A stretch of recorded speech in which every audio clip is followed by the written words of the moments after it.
Islam, Islam, Islam, Moorish America. Want to rise and give all praises to the great God, Allah, and honors to his holy prophet, honors to our holy prophet, Noble Drew Ali, El-Hajj Sharif Abdul Ali, that is. Give honors to my Moorish kin once again, here, there, and everywhere, and therefore honors to all of you who are continuously honoring yourselves by being yourselves. Give honors to my Grand National Seal, give honors to my Grand National Emblem, National Flag, Divine Constitution and bylaws, and honors to all of you who are indeed a living manifestation and personification of everything. And I do mean everything that our holy prophet Noble Drew Ali brought to make us a nation. I want to give honors to all of my family out there who are striving to bear the name of faithful, remaining forever grateful to the great God Allah, and honors to the great God for bringing us forth in this new era and time, whereas we are dealing with an era and time where we should be building a nation. And this is exactly what we are demonstrating here at the level of the Moorish American government. I'm Swift Angel number 4. I think it's enough that I say that. Come as a man of no reputation. I have an official statement to make the public aware, of those things that have to do with change and transitions and so forth and so on in relation to dealing with the Moorish American government. And I would like to unleash this official statement of certain events that have unfolded recently and let the public be made aware of those changes, because it is only fair and right that the public have knowledge of the changes that are taking effect. And these measures will be dealing with a few events that have unfolded recently, unfortunately, in the Moorish American government. And let us just get into it. As you can see, the title of this special measure is Caveat Empta. Let the buyer beware. For those who don't know what that means, in the realm of the business world, this is where one is being made aware that, there could be a possibility of damaged goods, so to speak. And if one, purchase those goods, then it's on them if they know that these goods may be possibly damaged. So it is up to the one that is selling to put the caveat out there to let the one know that is buying, or anyone that may be interested in buying, that, these goods, are damaged, so to speak, or they could be damaged. So that way you can't come back later and say, that somebody pulled one over on you. So that's what this special measure deals with. And Prophet Noble Drew Ali exempted that caveat in a different way. But let me go forth into this special measure. And I want to start off this way. I'm going to share my screen. We always want to begin with truth when we unfold any special measure that we intend to bring on the manifest. I want to make sure that I'm sharing exactly what it is that I'm sharing. Okay, we're going to start with this. In the Grand Quran, family, there's a drawing, in Surah 2, Al-Baqarah, the Surah of the cow, where it is referred to in a measure that actually tell you about the state of a people. And it's actually dealing with most people, that are in the midst of fallen humanity, and that they have some work to do when it comes to working on themselves, as we all do. But let me open up with these words. And it states in the Grand Quran, Bismillah ar-Rahman ar-Rahim, and I want to go into this special drawing because I don't want to drag it out. It spoke on those who move according to the book of Allah. I'm just giving you commentary on it. And it spoke of those who follow the book of Allah. And we look at this in the Moorish paradigm as all books of Allah's law. When a prophet has been given a scripture has been revealed to a prophet, the prophet brings that scripture forth in good faith, that those whom he bring it to, they will follow that example. You know, in certain cases, the prophet that has received a particular revelation, if he delivers the message and the people themselves choose to not heed the message and they go contrary to that, then it is not on the prophet, but it is on the people that had received that special revelation who chose to deviate from the way. So in this surah, it speaks on the onset of opening up, you know, where Allah actually sets a seal on the hearts and the hearing of a people, and on their eyes a veil is placed there, and great is the penalty they incur, right? But it went on. Now that I gave you some background on this, it stated of the people, there are some who say we believe in God, Allah, in the last day, but they do not really believe. Fain they would deceive Allah and those who believe, but they only deceive themselves and realize it not.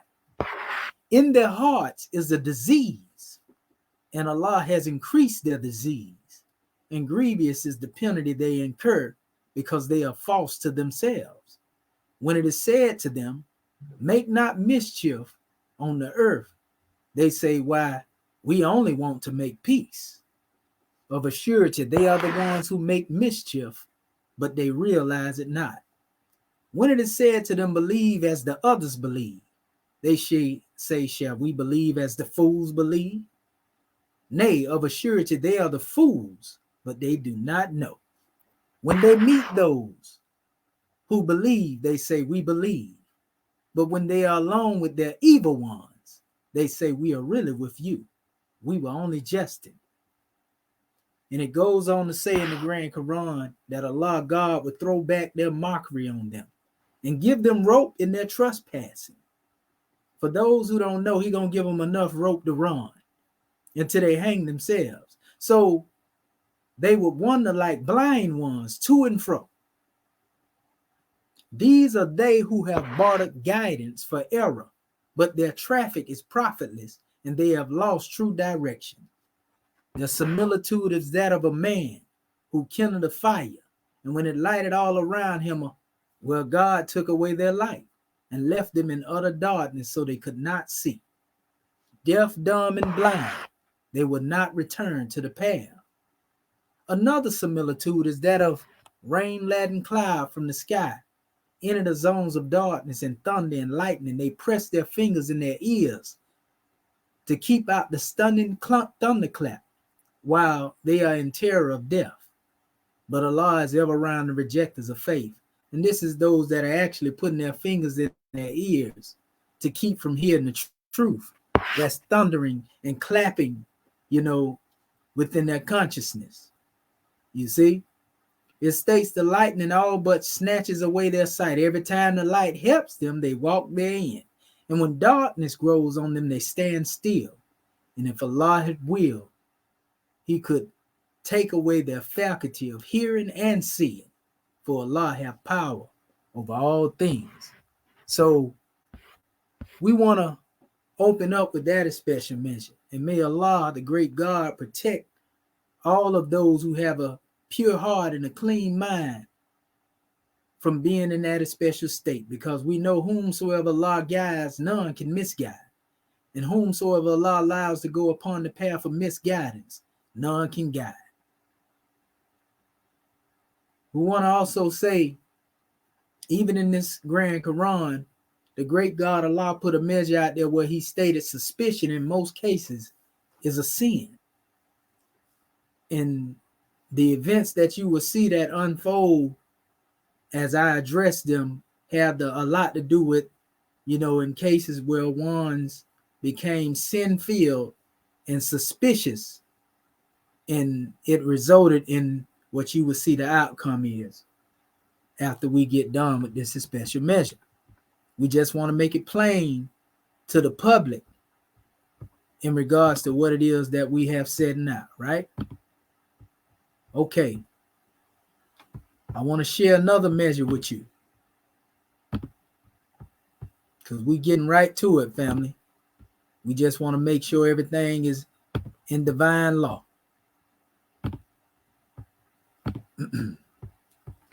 This is a document known as the Consortium of Moorish American States.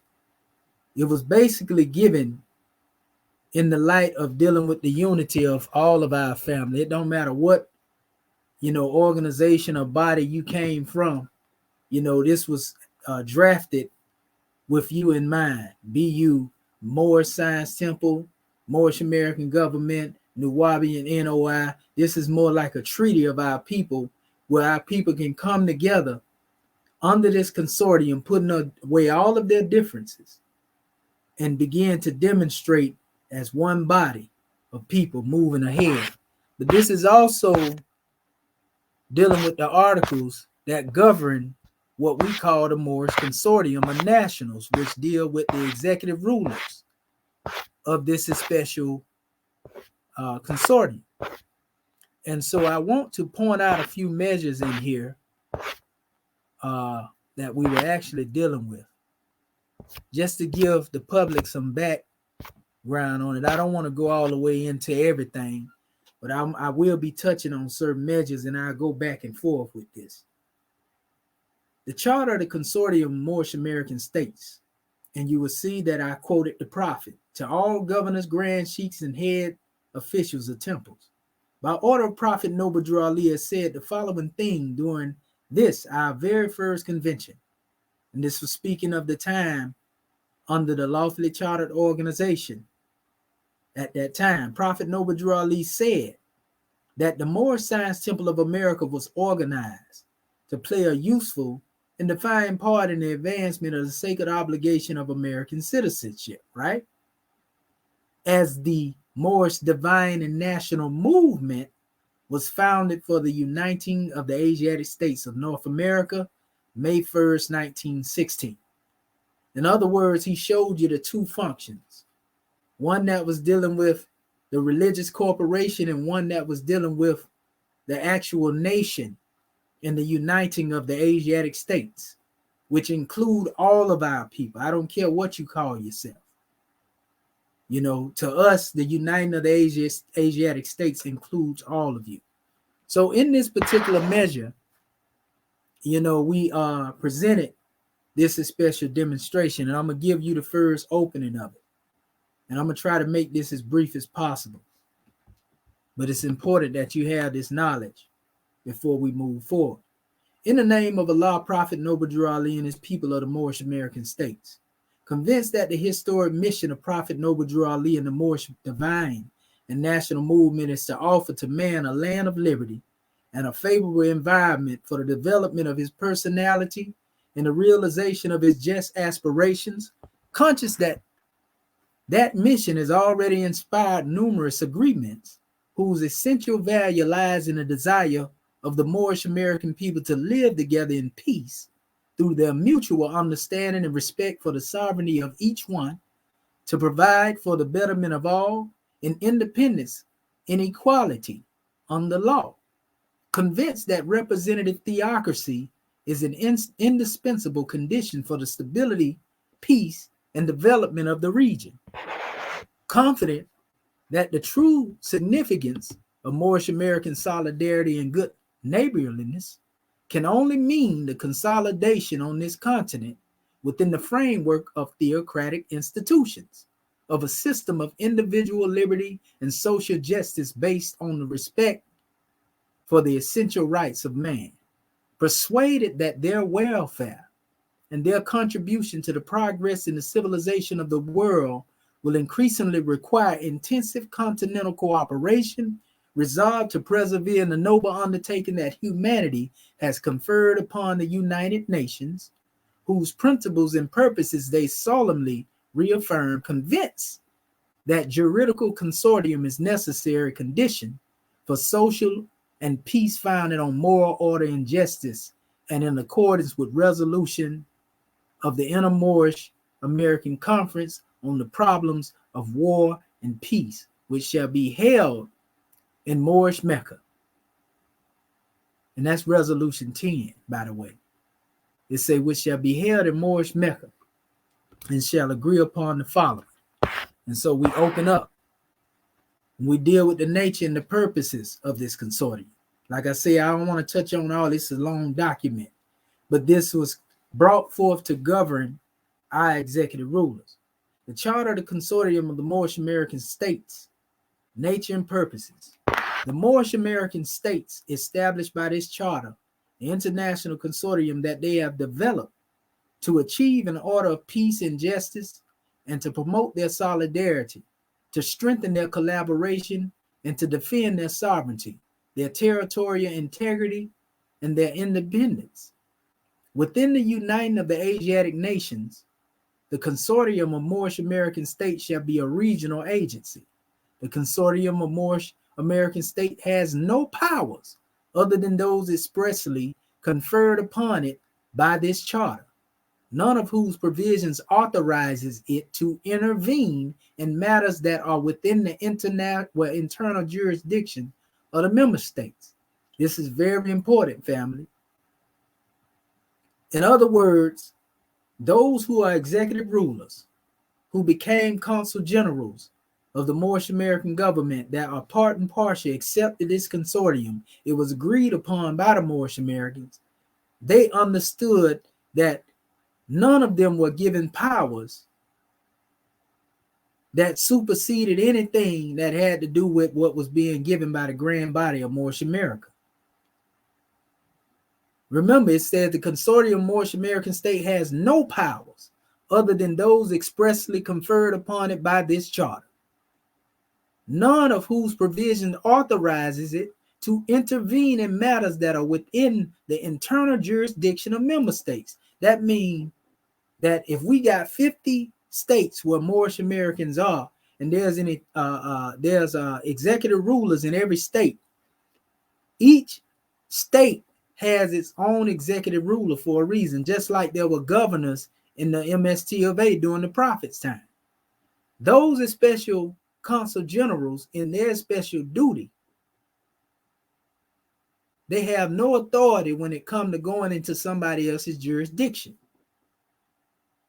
They have no authority when it comes to directing the collective of the Moorish American Muslims in the Moorish American government, because that's the job of the grand body in Act 1 to do when it comes to the 7 postulates. Now, that doesn't make the 7 postulates, those who are demonstrating dictatorship.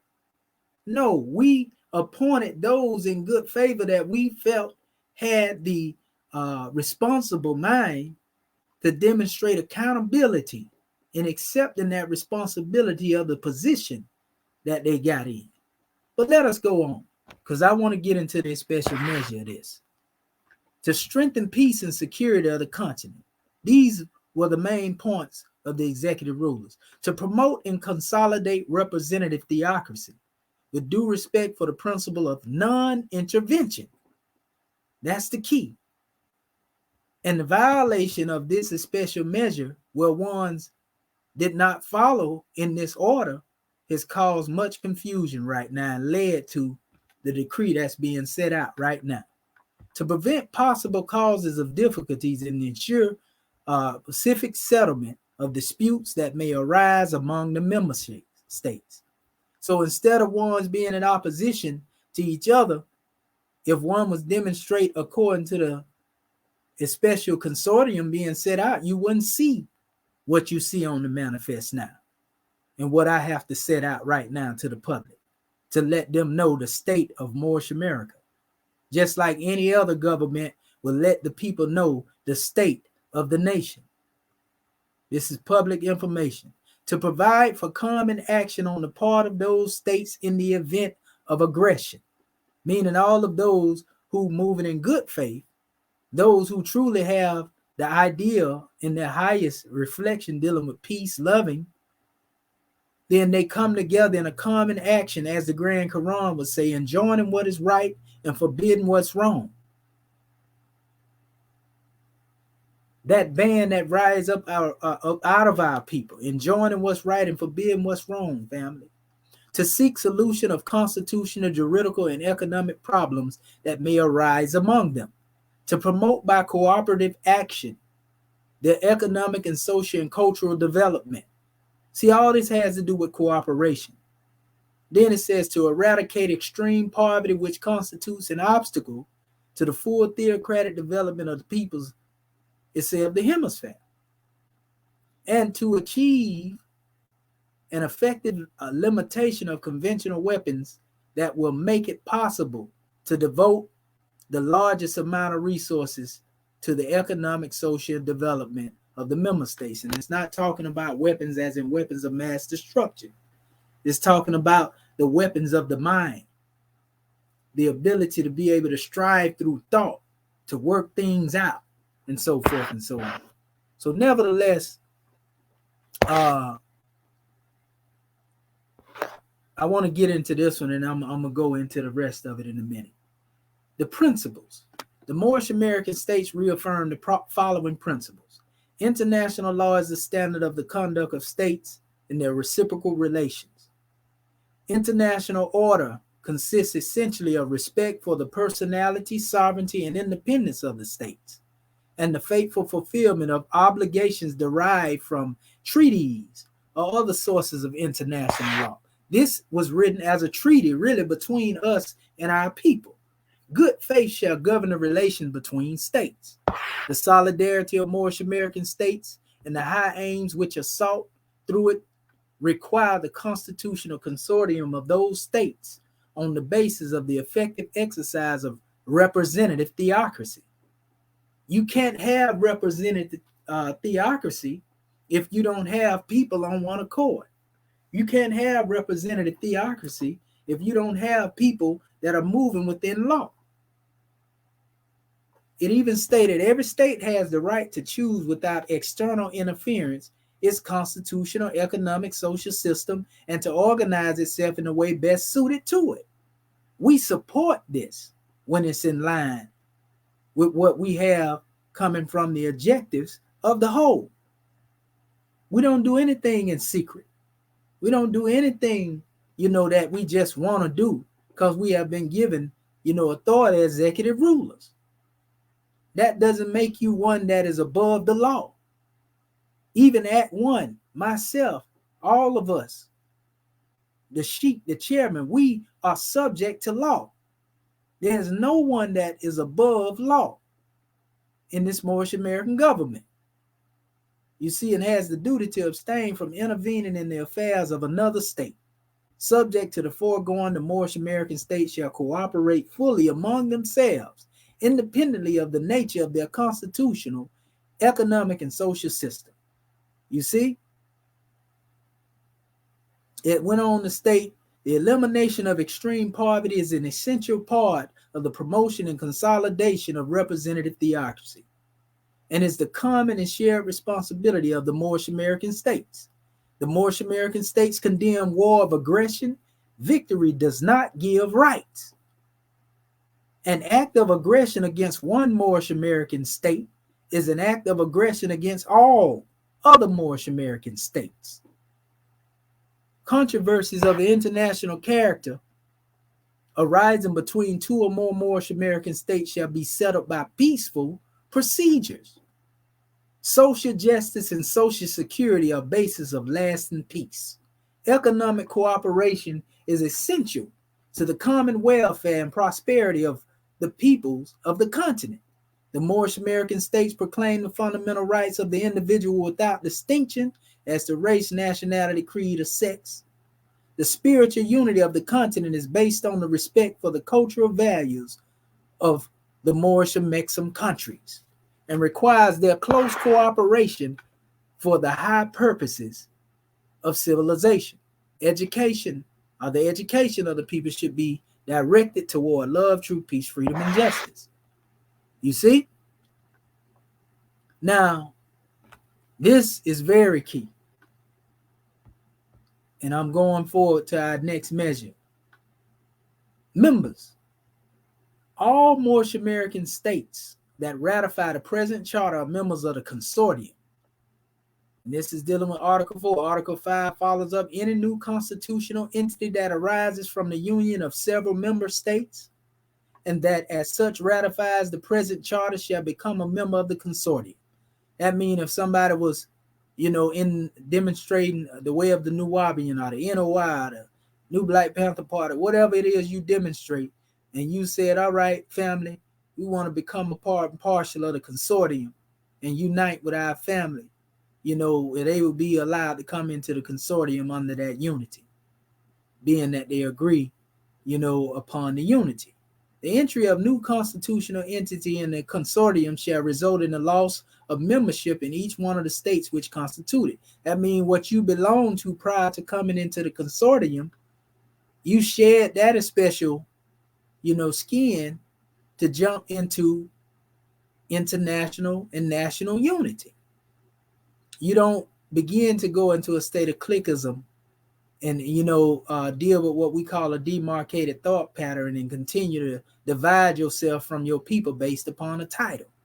So when you become a part of the consortium, we all one. No matter what you call yourself prior to that. That's what that's saying. Article 6, any other independent Moorish American state that desires to become a member of the consortium should so indicate by means of a note addressed to the Secretary General in which it declares that it is willing to sign and ratify the charter of the consortium and to accept all the obligations inherent in membership, especially those relating to collective security expressly set forth in Articles 28 and 29 of the charter. Article 7. The grand body, upon the recommendation of the Permanent Supreme Council of Executive Rulers, and this don't exist outside of the authority of the Moorish American government and the grand body. It says, they shall determine whether it is appropriate that the Secretary General be authorized to permit the applicant state to sign the charter and accept the deposit, a corresponding instrument of ratification. Both the recommendation of the Permanent Supreme Council Executive Rulers and a decision of the grand body shall require the affirmative vote of 2/3 of the member states. And this is dealing with people that want to come into our nation. The grand body and the Supreme Council, of this consortium come together and they allow other people to come forth. They vet them and they say, yeah, these ones, we honor this measure, what they signed, and they can come forth, let them come home, and so forth and so on. This is just all a part of, the process. And it says, Article 8, membership in the consortium shall be confined to independent states of the hemisphere that become members of the United Nations as of an acceptance of this treaty. So, in other words, it's saying that, let me go on. It says, in the non-autonomous territories mentioned in the document, United Nations Delegates DOCIP 1470 Tremblay, 109 Geneva Susi. This was 5507 when the Moorish American government was accepted by the United Nations as being who we are. They only told us to go get our people. And that's what we've been doing. So that means if one signed and they came into this special measure, then they sign on and they are automatically taken up under the umbrella, of this special union. And they will be considered citizens. They will be considered accounted for, so to speak. You see? So it says this is dealing with when the Moorish American government first became independent. Article 9. A member of the consortium whose theocratically constituted consulate has been overthrown by force may be revoked from the exercise of the right to participate in sessions of the grand body. This is very key, as is what I'm going into in a few minutes. The meeting of the consultation of the councils of the consortium and the specialized conferences, as well as in the commission's working groups and any other bodies established So that when you go into this here, that means that if your particular consulate, has become overthrown by force, or if a consulate has risen up in sedition or insurrection, or whatever the case may be, then these ones will have their credentials revoked. A power to revoke shall be exercised only when such diplomatic initiatives are undertaken by the consortium for the purpose of promoting the restoration of representative theocracy in affected member state have been unsuccessful. In this case, you're going to see that we reached out to a particular consulate and they never responded. And they acted as if they were reaching out to us in the grand body when we were trying to reach out to them for the longest, and they wouldn't return our calls. The decision to revoke shall be adopted at a special session of the grand body, which was demonstrated by an affirmative vote of the 2/3 of the member states, which means that basically all of those who came forth seeing that these ones were out of law, the affirmative was that everybody agreed upon the action, which I will release to the public in a few minutes, of what took place in this meeting. Revocation shall take effect immediately following its approval by the grand body. The revocation, notwithstanding the consortium, shall endeavor to undertake additional diplomatic initiatives to contribute to the reestablishment of representative theocracy in the affected member state. The member which has been subject to revocation shall continue to fulfill its obligation to the consortium. So just because one is moved from a particular seat doesn't mean that they was kicked out per se of the government. They just can't hold a slot in the office. They've been removed from the office. So anything that they demonstrate under the name of that office is not valid. The grand body may lift the revocation by a decision adopted with the approval of 2/3 of the member states. And last but not least, the powers referred to in this article shall be exercised in accordance with this charter. So all of these things, every consul general has a copy of this document. It's not a secret. Each and every one of them agreed to this, family. So that takes us into the matter at hand. And I'm going to go through this as briefly as possible. And it's very important. I'm going to address this based upon what has been sent to us in Act 1. And I will address the measure side by side in parallel, in relation to dealing with this drawing. So let me share the screen. I'm going to try to share the whole of this screen at this time. That way I can better navigate around it. Okay. So as you can see dated here, we received a letter from individuals that actually have already been removed from the office of consul generals, executive rulers, and so forth and so on, being in the Moorish American government, namely the Baltimore consulate. Everyone up there has been stricken from the record in relation to dealing with them being in some seat of authority. This was held in meeting last weekend, in the meeting with the executive rulers that remain faithful. And the reason why it was done out of their presence, because we sent the actual invitation to them to come forth, and yet they still failed to come forth to that special meeting. Not only that, but they failed to come forth when they were reached out to prior to the meeting. They had already begun to slander the officials in the Moorish American government, and we've been watching them for the last couple of months, all the way back to the time about October. But the slandering did not start there, because there were already those who were removed from office. Namely, Rogers Bay out of North Carolina was removed from office of being a consul general. Yet he continued to move as if he was working with the Moorish American government, Brother Jehudi Bey is the Consul General of North Carolina, been so since Rogers Bay had been moved. Although we know that there were those that were still within the ranks of North Carolina that were loyal to Rogers Bay. And eventually some of those were moved as well.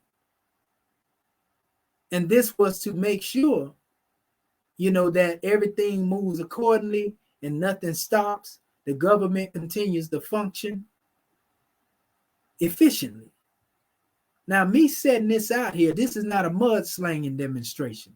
We are setting out here the decree that has been passed down from Act 1 and letting the public be knowledgeable of this. So you know that when these people are moving out here, that they are not moving based upon anything that we have delegated from authority in the Moorish American government. That's the whole key. But they sent this, and this was drafted by them. I received wind of this being drafted before it got to me. So we knew this was coming. So this is what they wrote in regards to dealing with this Moorish American government. Now, mind you, and I'm going to show you everything that they had placed out here, in slandering and so forth. And so I'm going to bring it to you side by side with what they state. This is a point by point rebuttal to a lot of the misstatements and those who are outright disingenuous. So they said, national call to action. Come all ye Asiatics, a plea to the nation. Greetings in the name of Allah, the beneficent, the merciful, to whom all praises are due. It is by his grace and love and mercy that we are called to this moment in time, a time when we all must face reality, stand up and be held accountable. The citizens of Moorish America have been discouraged from active participation in their government and from freely voicing their opinions on all national initiatives, interconsulate initiatives, and many have remained silent, feeling that there is no way to productively address some of their concerns when it comes to the direction of their government. This is not a reflection of the example our prophet left for us. We as Moorish American Muslims stand for love, truth, peace, freedom, and justice, and we are bounded by the golden cord of love and action, not sentiment. We are now being called to act in alignment with our principles. Now we're going to see how you have those who try to use the prophet's law as a fig leaf to cover up their true intent. And we're going to show you, we got receipts to present to our family. So nevertheless, one, there's never been a time that anybody in this Moorish American government have not been able to speak and voice their opinions. We have conference calls 7 days a week. And anytime it's time for Moors to speak, they have been given the opportunity to speak. We even have classes that we made public, and the public that have paid attention to us and bear witness to this can also see that we all give our measures. We always open up the floor for the citizens. So there's never been a time that Moors have not been able to voice their opinions. That's an outright lie. Now, let me show you the intent. Now, this is the Moorish American government, not the United States government. We don't deal with any of their law as far as quoting and citing none of their law, because that's the law of the United States government. Moorish American government ain't got no business citing that law. It states here, however, when in the course of human events, it becomes necessary for one people to dissolve the political bands which have connected them with another, and to assume among the powers of the earth and separate a separate and equal station to which the laws of nature and nature's God entitle them. A decent respect to the opinions of mankind requires that they should declare the causes which impel them to the separation. Now, here are these people that's supposed to have been demonstrating Moorish American government using Eurocentric ideas to basically state their intent. So they're letting you know that their intent is already dealing with a separation. Whereas in the teachings of the Moorish way of life, when you deal with the Holy Covenant of the Asiatic nation, we speak of the bonds of affection that unite us with each other. There is nothing in the Holy Covenant of the Asiatic nation that has to do with separation. So we can see that this is a foreign thought here in this document being introduced, and we can see why these individuals are so confused. We hold these truths to be self-evident, that all men are created equal, and they are endowed by their Creator with certain unalienable rights, that among these are life, liberty, and pursuit of happiness. To secure these rights, and governments are instituted among men, deriving their just powers from the consent of the governed, that whenever any form of government becomes destructive of these ends, it is a right of the people to alter or abolish it, and to institute new government, leadership. See, notice the emphasis on leadership. This is the whole goal. This has always been the desire of those who drafted this document. They always had a problem with the leadership in the Moorish American government. They just didn't have the courage to stand up and state it. So after, a long period of gestation, so to speak, these ones were working in the dark like moles all the while. And they were leaning on European law to come forth with this same garbage. Now, this ain't the first time this happened when it comes to the Moorish paradigm, because it was demonstrated during the time of Prophet Noble Drew Ali himself. Prophet Noble Drew Ali said that if the prophet himself wasn't right, his temple wasn't right. In the unfoldment of the law, supreme law, we say if the prophet ain't right, his government ain't right. So in other words, these individuals here are making the declaration of intent that the prophet is not right by what he has brought forth, because they had no idea about a Moorish American government until it came to it being brought to them by the Grand National Chairman of Moorish America. And I'm going to show you what they have to say about that. So leadership laying its foundation on such principles of organizing powers in such form. Declaration of Independence, July the 4th, 1776. Family, this is truth and falsehood strangely mixed. You trying to overthrow the Moorish American government with European law? And if any more follow you in that right there, they crazy. And we ain't here to try to discourage them from following you, because if they follow you, let them go on. You can't threat us by the loss of citizenship that the government gonna stop because you leave. All you did is just release the burden of dead weight. Long established government should not be changed for the light and transient causes. Experience revealed that evil is not requisite to man. Yet look at the evil that's being demonstrated here. And all this stuff come out of nowhere, family. False accusations, violation of Act 5, causing confusion. And none of these individuals had been harmed unjustly that are part of this. Evil is not a requisite to man, neither can vice be necessary to be tolerated. Yet how many evils are permitted by the connivance of the laws, pardon self? How many crimes are committed by the decree of the council? The Holy Quran of Moorish America, holy instruction from the prophet, insufficiency of knowledge, right? Then he goes on. It says, when our leadership demonstrates a constant dereliction of duty, incompetence, misconduct in office, willful neglect, benign neglect, and the breach of the public trust, it is the citizen's right and duty to become vanguards and alter such a government. This is boule behavior, family. These are agent provocateurs, moles within the ranks that are doing what they were set out to do. They knew they couldn't penetrate Act 1 because the assistant grand sheik, the chairman, and the grand sheik are solid. Never had conflict or division. So they tried to go the old way, like Kirkman Bay demonstrated in the 1934 portion. You're going to usurp something. It is their responsibility to establish new processes and procedures that address the stagnation, such has been the patient sufferance of the citizens of Moorish America, and such is now the necessity which compels them to alter their governance system.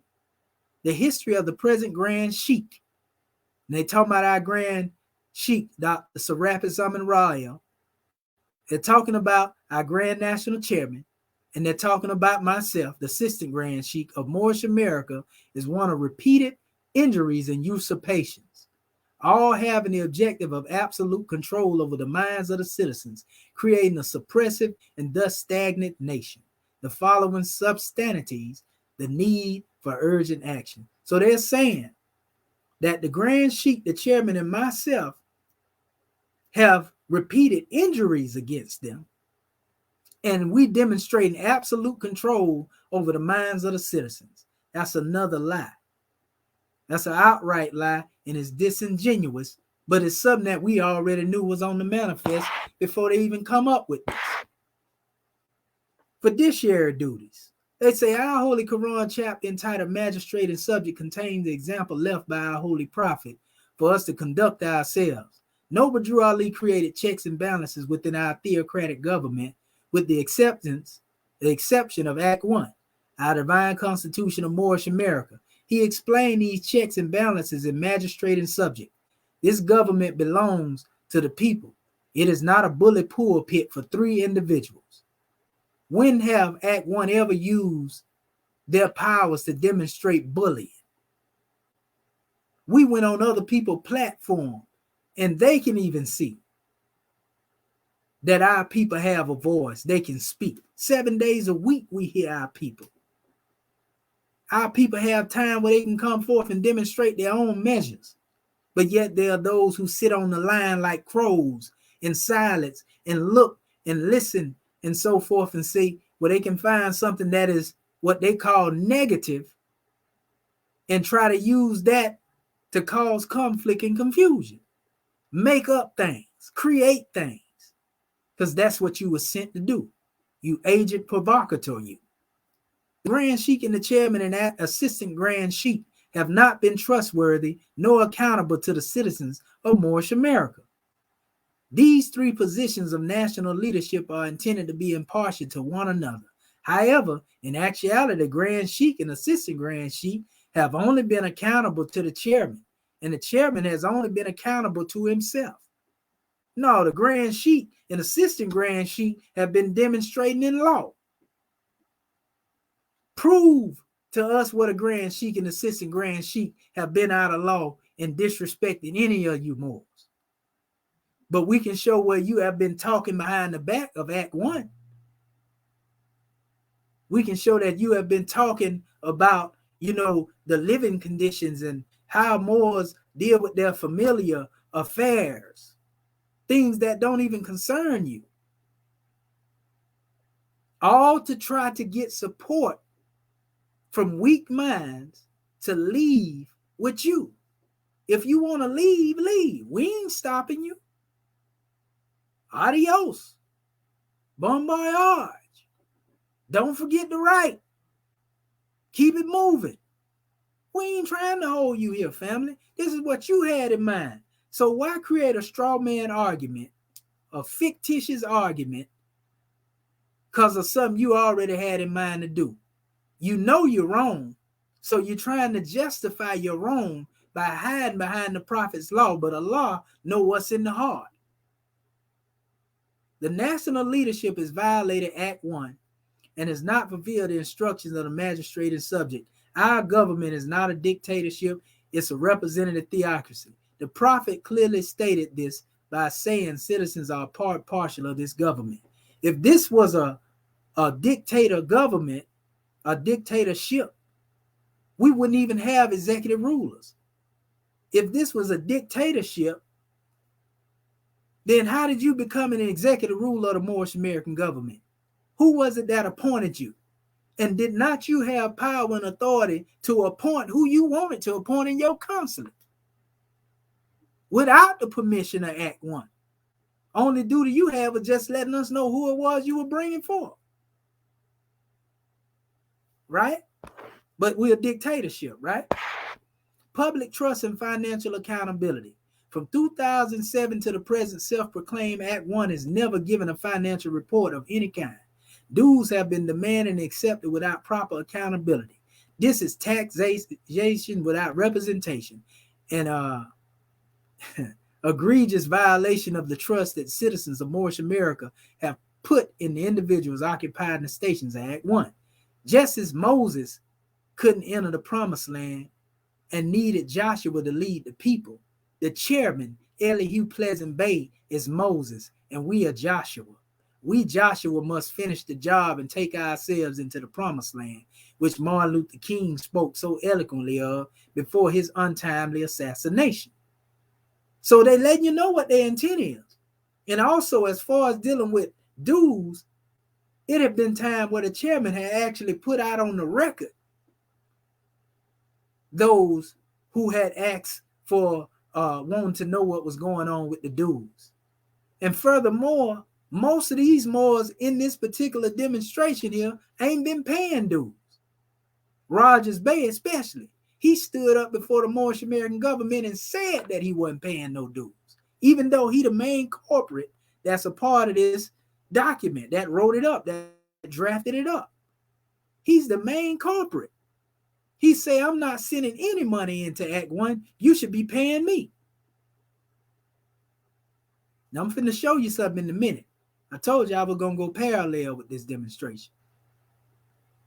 So, this one talking about just as Moses couldn't enter the promised land, they needed Joshua to come forth. The chairman is supposed to be Moses and they Joshua.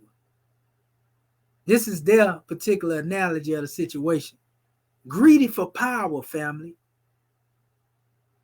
Not content with being in a position to aid and assist their family. They want to be at the head of something. And that's what this all boiled down to. So this taxation without representation garbage that they talk about, show where you've sent dues into the government. Rogers Bay. Because you say you wouldn't. Now we can show, better yet, I'm going to do it. I'm going to show you right now what's been going on with Rogers Bay. I'm going to show you right now what's been going on with Rogers Bay. We want to make sure when you quote the government and you quote us right, because we're going to come. Y'all already know. I told y'all not to play with this Moorish American government. Divinity and justice is on the manifest, family. My prophet said if his own mama ain't right, she can't get by. So what make you think you going to get away with it? All this going back and forth and slandering this nation that you've been doing, and now it's time for you to get your just due. Because we sat here months watching you slander this government, and we didn't say anything. But you're going to learn today.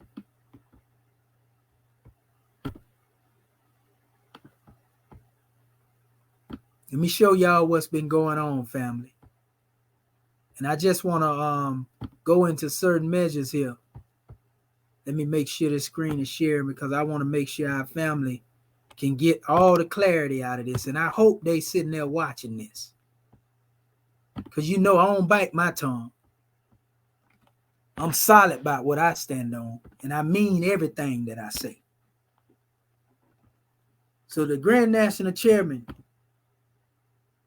along with Act 1 and the Prophet and Allah, all of this was done by means of divinity. I didn't ask to be the Assistant Grand Sheikh of the Moorish American government. That decree came from the great God Allah himself. All of these ones that are a part of this letter, some of them was in the movement right up there in Baltimore. And it's a reason why the chairman demonstrated what he demonstrated. Because he knew of the spirit of the Moors in that particular area. And he was wise to do what he did. And that's why I stand in defense of him as I do. One thing about me, as far as what y'all don't know, before I was Assistant Grand Sheikh, I was paying dues to the Moorish American government myself. I was paying the dues that the people that was supposed to be in authority, the divine minister, was doing before I got divine ministry documents. I was demonstrating the works of divine ministry a year up to the time before I got my divine ministry document. You got a lot of them was crying about that. The chairman didn't send the divine ministry documents. I never looked at my chairman sideways because I know he's a busy man. And I wasn't looking for no paper to validate the proof of my messiahship. I was demonstrating the work, and when it came in the mail, it came in the mail. I didn't keep calling and trying to press on the chairman because most of these people want to seek validation with credentials just so they can act as if they was part and partial and think that's going to be enough to get them by, after they demonstrate the folly you see these ones demonstrate. But no, sir. This ain't now another 1928, 1929, or 34 portion. This is a new era in time now. So for those who have no knowledge, this is the structure of the Moorish American government. This is the chain of command. Our God is the great God Allah. Our prophet, an angel, and founding father is Noble Drew Ali. Our theocracy, form of government, is guided by our Holy Quran and the divine covenant. Our Grand National Chairman is the Moorish Consul General Mufti, Grand Mufti. Our national head is the Grand Sheikh. Our grand body is a Congress of divine ministers, adepts, and angels. That means before you become official, you got to go through those special degrees of unfoldment so that you are fit to be able to guide the people. Our national Grand National Assistant Chairman is the Moorish Consul General Assistant Grand Mufti. Our Assistant National Head is the Assistant Grand Sheikh. Our National Grand Mufti is the lawman. The Moorish American government executive rulers, consul generals, attaches, sheiks, secretaries, ETL. All of those who were mentioned here are executive rulers in those positions. And all of those who were appointed as consul generals are executive rulers that were appointed by the grand body.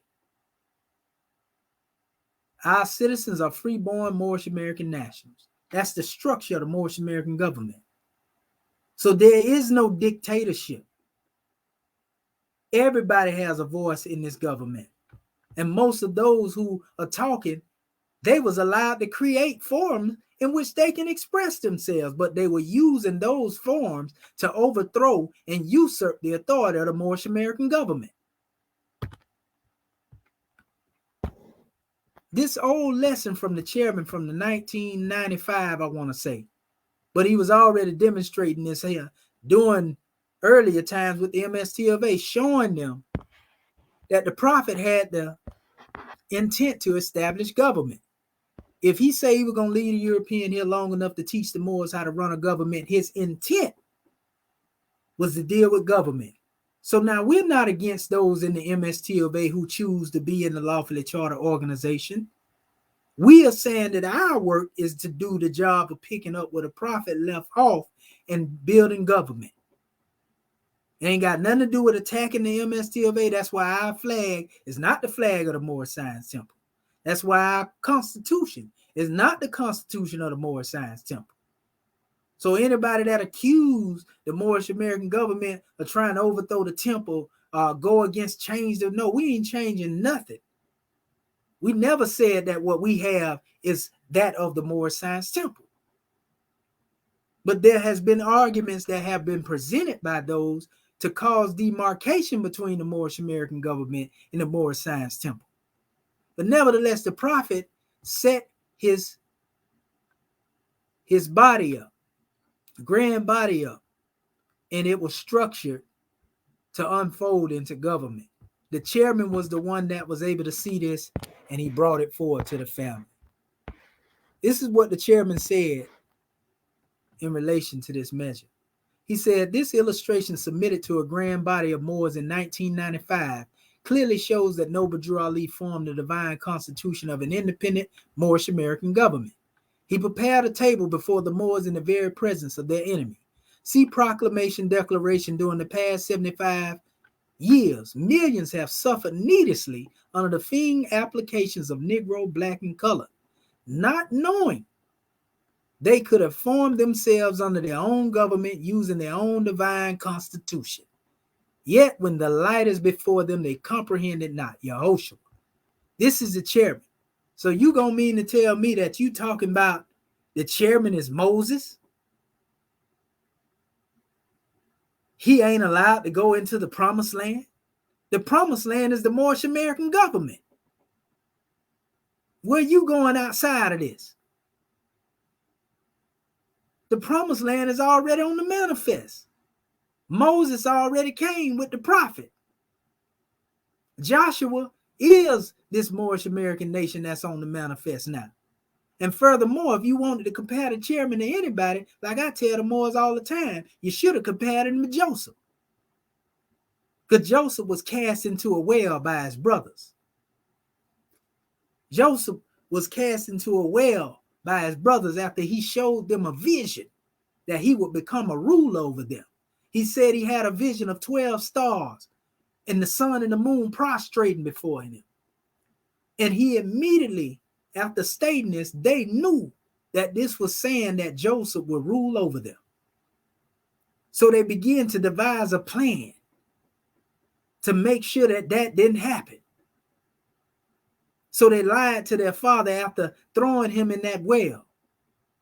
And they didn't know that as they plotted and planned it, the great God Allah was the best of plans.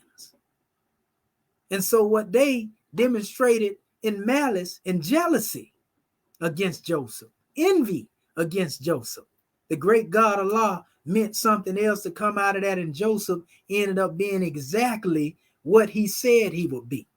And those brothers who were jealous and envious of him that had him cast in the well ended up having to come back because of the famine that was in the land.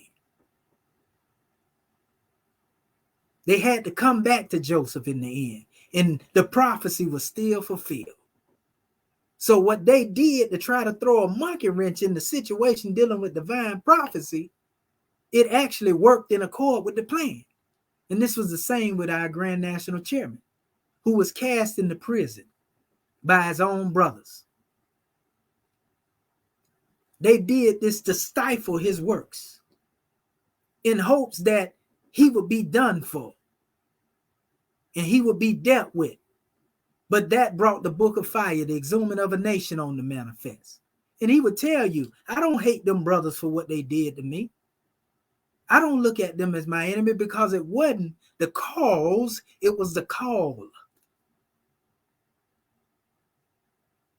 He understood that process as a divine issue. Although he has been slandered in the public, he has been hated in the public. All this is because he was telling them, man, we supposed to be demonstrating government. We don't supposed to be demonstrating, no, just being an organization. And then they didn't even know what a grand body was during that time. You see? So nevertheless, yeah, they betrayed, their brother, had him cast into prison, set him up.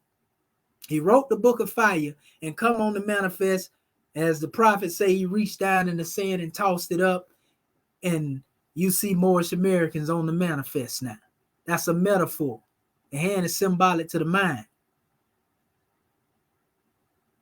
So Prophet Noble Drew Ali was the one that impressed this divine thought upon our chairman to bring forth a flag, a seal, the unfoldment of the divine constitution and bylaws. And everything that we have in the government, it was basically seeded with what the prophet had brought prior. It just unfolded to another level. From the age of preparation into the age of fulfillment. And where were you? Those of you who drafted this work that you drafted. Let me go on, because we getting into it now. Divine Constitution of Moorish America. This is Swift Angel version. This is the new constitution that has been brought forth. Same wording, but just the styling of it has changed. And this was proposed recently and accepted by Act 1. You see? In Act 5, it states no organization of Moorish America is to cause any confusion or to overthrow the laws and constitution of the said government, but to obey hereby. Now, what are these individuals doing out here in this social media? And they're getting ready to have a meeting to try to call people into a government that they are creating, appointing themselves, because they are power struck, power hungry. Let me go on. This is the same thing that Kirkman Bey did. Prophet Noble Drew Ali told the Moor not to mark it fairs.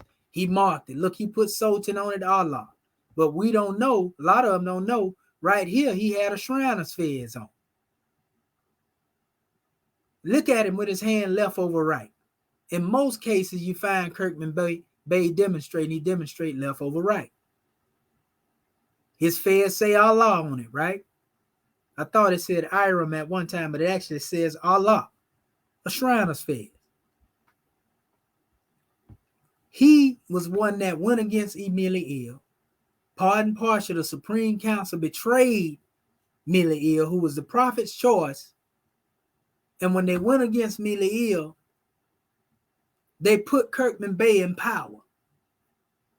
And that's how that particular body came. And we ain't going at them more. We just giving you the history. And that's the same thing these Moors are trying to demonstrate right now with this letter. They have selected and elected their own selves as leadership, and they're trying to overthrow. This was already in the making. This hasn't just started now, family. This has been going on for years. This was plotted and planned strategically, but it ain't gonna work. And like I said, the main culprit is Rogers Bey. Rogers Bey. Man, I thought that this brother right here was good people. I honored this brother. In the beginning, it was just me and him doing the work, trying to get meetings and all that together. But there was something in this brother where he just couldn't let go of that organizational mentality, because his heart was there. He was like Lot's wife, always looking back. And I would tell the brother, because he would complain, man, we can do this, we can do that, we can do that. I say, brother, do what you do, but know that nothing happens outside of the will of Allah. I don't care what you set out to do. If it's not in accord with his will, it won't manifest. It doesn't mean it won't, but it just means that it's not time for it to manifest. So let nature take its course. That's what I used to tell the brother. But he just had to try to, basically outdo, the chairman. Outdo Act One. That was his job. That's what he was about. Now, we authorized the brother when he was talking about the Moorish ball, to have the Moorish ball. He went out there. It was family from the NOI, New Wabians, and all of that. Temple, everybody was there. We honored the work that was demonstrated in that special measure, but this is what a brother went derailed, because in his mind, he thought that he was the one that did this. He thought that he was the one in his own power that brought this about. And so his head swole up. And this is when he began to really start changing and shifting in his ways, so to speak. You see? So you would see he would stop attending the government meetings. Nobody called him out on that, really. He was questioned here and there about it, but it really wasn't a big deal. But he would be attending the meetings of the MST of A. We ain't got no problem, with the MST of A. But the thing is, if you part and parcel of the Moorish American government and your business is in the government, then how is it that you are somewhere else when you should be in your government doing the work? Now, there was an issue that came up. The brother created an organization called Vine and Fig Tree. And the chairman told him to cease desist on that, because our Vine and Fig Tree is under our Moorish American government. It represent our flag and seal. The chairman seen King's ambition in this brother. That's why he took that position. And he failed the test. He began to print up shirts and everything. I talked to the brother before he even created this. And I told him, brother, it wouldn't be wise to do that. You know what I mean? It's, don't do it. He went on and did it anyway. Even after the chairman told him to stand down, we had the meeting where he said he wasn't paying no dues or Senate because it was behind this, the establishment of this demonstration.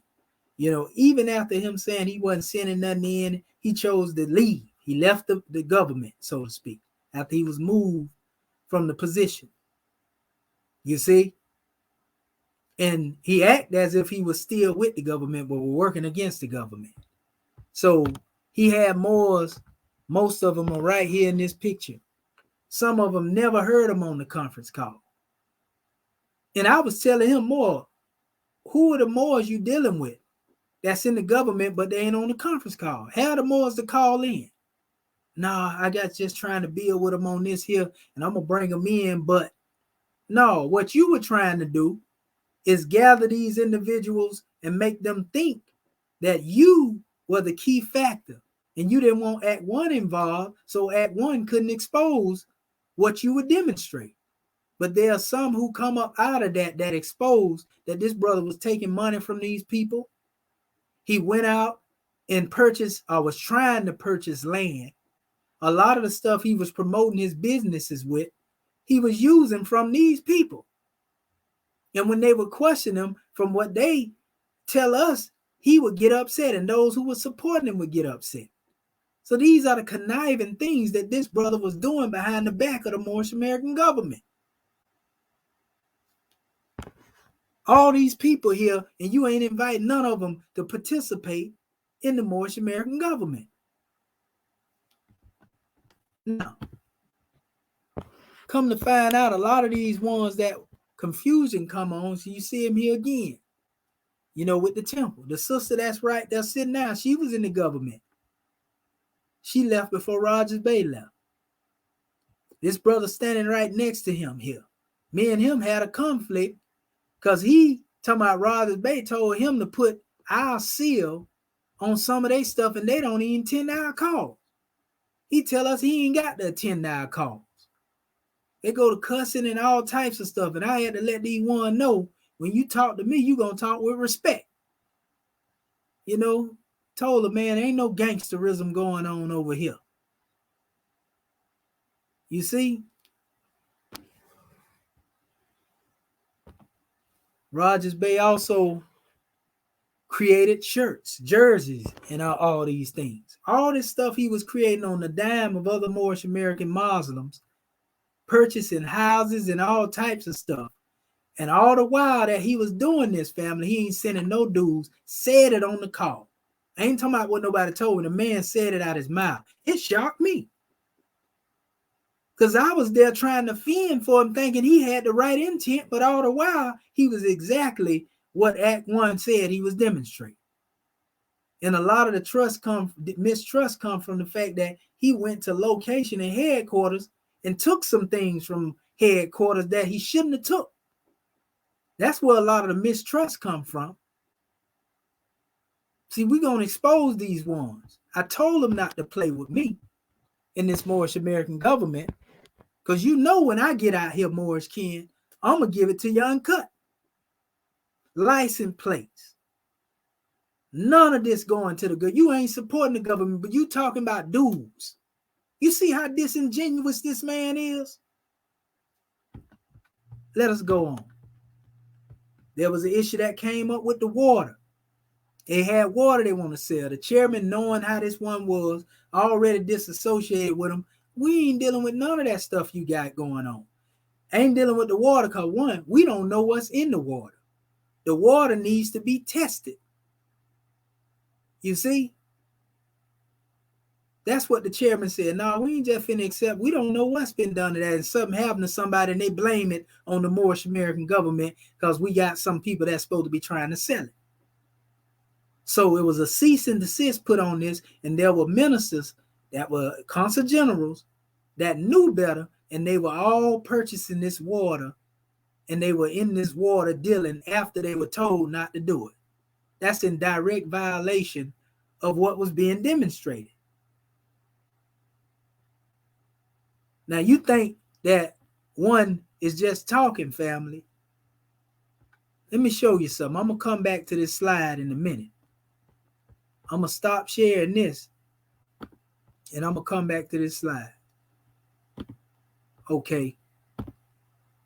So let me make sure I pull this up because I want to make sure I got this in order.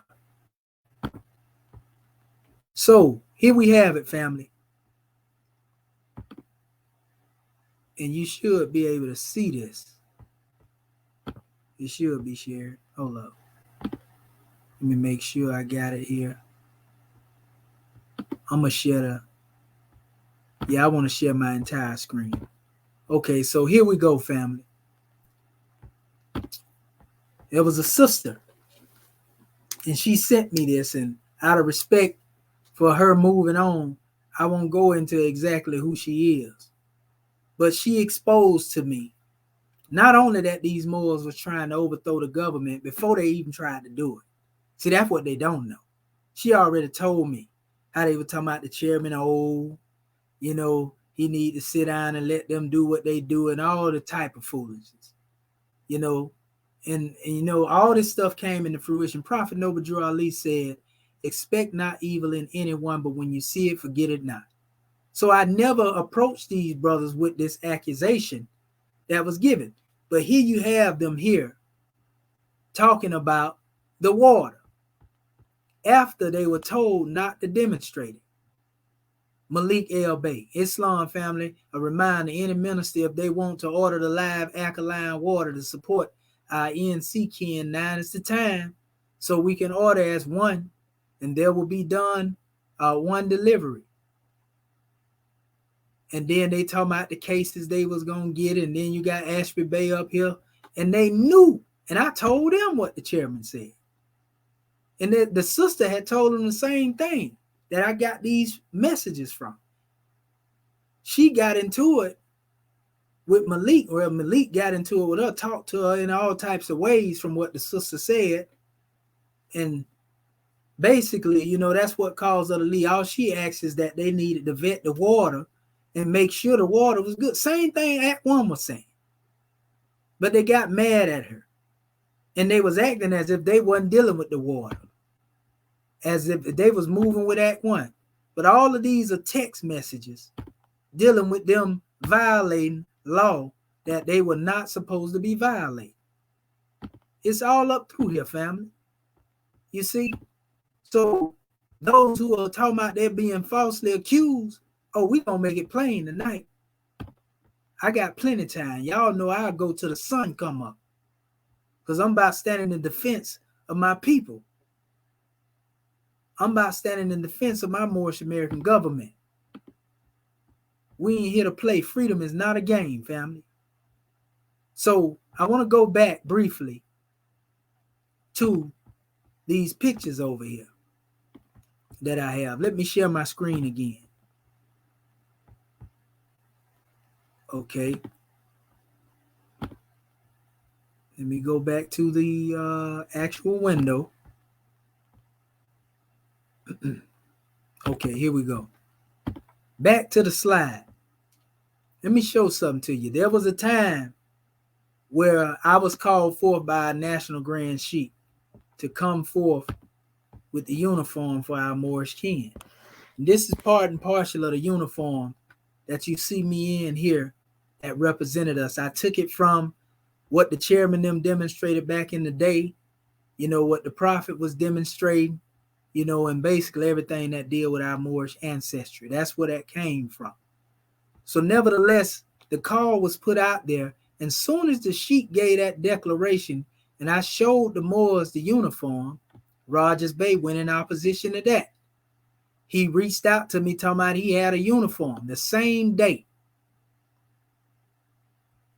He already had in mind what he wanted to do. He said, well, this is just for the consulate.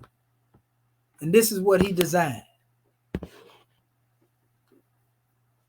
A uniform based upon that of the Nation of Islam, which is causing confusion again. You see?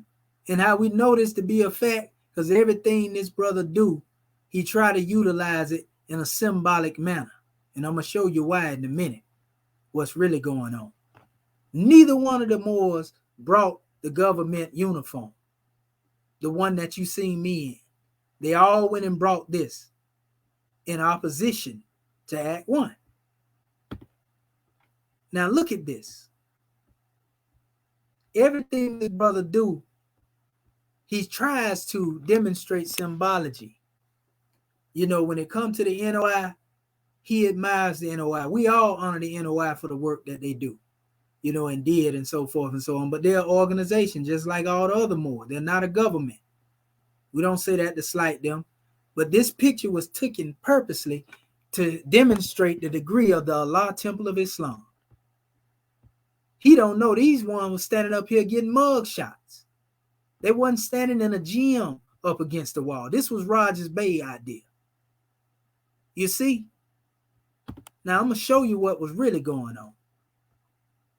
This brother here is in the Masonic Lodge. We have nothing against the Masons for what they demonstrate. That's not what we demonstrate as Moors. That's what we make plain. But nevertheless, Rogers Bay is also affiliated. And he think we don't know. You see? He almost wanted to demonstrate the 5 pillars of fellowship right there, or the 5 points of fellowship. But I'm going to show you something. Pay attention to this, family. I know for a fact that the good brother 7 Islam from the Moorish Science Temple, he is a Mason. He told me that out of his own mouth. Rogers Bay, acting as if he's not against with the Masonic demonstration. Look at the hand grip here. That's not the Moorish hand clasp, family. He hidden in between the flanges of his fingers. That let me know that Rogers Bay is into Masonry. Whether he went through this brother or anywhere else, we know what that is, family. So the cover has been taken off of him. We see what it is now. You got me? And just in case you think it's a game, here's another. That's not the Moorish hand clasp, family. This grip here was more of the Moorish hand grip. This is Masonry. He hidden in between the flanges again, family. You understand me? See, they don't know the prophet got detectives everywhere. So what I'm seeing is these ones trying to infiltrate the Moorish movement. And a lot of this is because they upset with the Moors, because the Moors put the truth out there and let them know who their daddy is.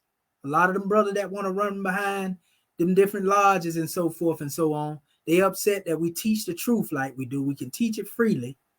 And so they infiltrated the movement to cause a lot of this confusion.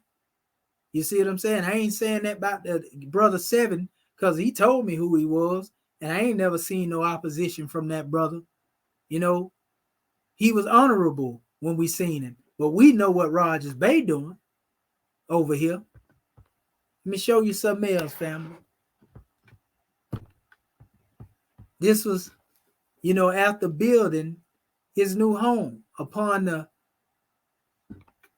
dollars of unsuspecting Moors. And probably PPP loans and everything else. You see demonstrating them signs and symbols, family. Now we know, according to our ancestors, there's a deeper meaning behind that. But he don't know that meaning because he ain't got that teaching from us yet. So what he demonstrating there, we all know what he demonstrating, family. You see? And he even showed support to John Lewis when he passed. Keep thinking the Congressional Black Caucus don't know what's up with our people and what's our true identity. What does a Mason have to do with knowing the Moorish identity, family? That ain't a slight Masonry. That ain't got nothing to do with Moorish American teaching, though, family. You see, y'all think it's a game when I tell you Allah is guiding the destiny of this movement. Now, I give honors to all these brothers here, you know, that are in the MST of A, you know, that are in the picture. So this showing this picture is not to go in opposition to these brothers. Heru Ransuel, the brother 7 Islam El, we understand. We Moorish American government, they the Moorish Science Temple. Brother Ransuel has hit me plenty of time, even 7, and said good demonstration, honored one, even though they were they at. So ones is not out here to slander them brothers. We ain't even here to slander Rogers Bay. We just putting the truth out here. But notice, he's there instead of being in the Moorish American government. You see? Every other time, though, he tell you he had to work. He was so busy, he had to work. You see? Now, Rogers Bay been putting a lot of statements out there on his page, for about a year and a half now. This is one of the most recent ones. Moorish leadership is weak, deaf, dumb, and blind. And what's worse is they think everyone else is wrong while haven't produced one thing. Yes, I said it. Now, many will see this as a negative rather than seeing it for what it is. You can't keep relying on the same leadership to take you to the promised land. Even Moses had to give it up to Joshua. So this is how we know that he the one had a hand in this document. See, any leadership that teaches you to keep holding on to the golden calf, which we call the golden calf, Western Freemasonry. You the one demonstrating Western Freemason gestures and signs and symbols over their family. So we ain't holding on to no golden calf. Talking about any leadership that teach you to keep holding on to the golden calf is not worth your loyalty. But we letting you know, those who follow them Moors, he's not worth your loyalty because he's holding on to the golden calf of Western Freemason. Then he has the nerve to call the Moors false priests and cannot enter the Holy of Holies. So what are the Holy of Holies if Moorish America ain't the Holy of Holies? See, you've been exposed as a mole with dirt on your head. Now let me show you something. Like I said, these ones demonstrate signs and symbols. Notice the brother ain't even got a fez on. In most cases, he don't even wear the medallion or none of that. You see him sitting down here at the table, right? And these are brothers that they were mostly affiliated with in the temple before they came into the government. I got the old reflections of these Moors together. You know what I mean? So we ain't got to go there. So those who are unsuspecting, that don't know no better, following up behind them, all I can say is I feel sorry for you if you think they're guiding you right. Now, notice the symbolism. Kirkman Bay. Notice he's sitting up there at the adept dinner. All this is symbolic, family. They knew what they were doing when they did this. Either from the resurrection, because that's their origin. That's the origin of Malik and Ashby Bay. It came from the resurrection line. The chairman also was there at one time to straighten them out. He was sent there by the Prince of Peace. So you see the Kirkman Bay resurrection demonstration being demonstrated in this new era and time. Now, we allowed ones to set up a Moorish radio show, but this ended up being turned into the Sheikh Ashby Bay and Malik El Bay show. Ashby Bay began to call himself Sheikh, and the chairman would often say it ain't but one Sheikh and one assistant grand Sheikh. But all this is because that's what he was thinking, because I had already been put on note that he was going to call himself, the Grand Sheikh, and Malik was supposed to be the chairman, and, all types of stuff they got going on. You'll see the structure, the way they set it up, when they get done. But I'm just putting it out here. Caveat emptor, let the buyer beware. Everybody that say they're your brother ain't your brother. Now, the thing with Malik was the one that told Rogers Bay, went to him, the chairman called you a traitor on the line. So there was a meeting set up between me, the chairman, Act One, all of us, Rogers Bay, Malik. We was all on the phone. Rogers Bay called to me. He got that like he was too busy when it got heated and say, I got to get back to work. I'll talk to y'all later. Bye. That's what he do. Now, note I've been showing you that he been in all these other meetings. So that leave me, the chairman, Malik, and the Sheikh on the phone. So Malik began to speak harshly after the chairman, cursing and everything. I'm sitting there listening.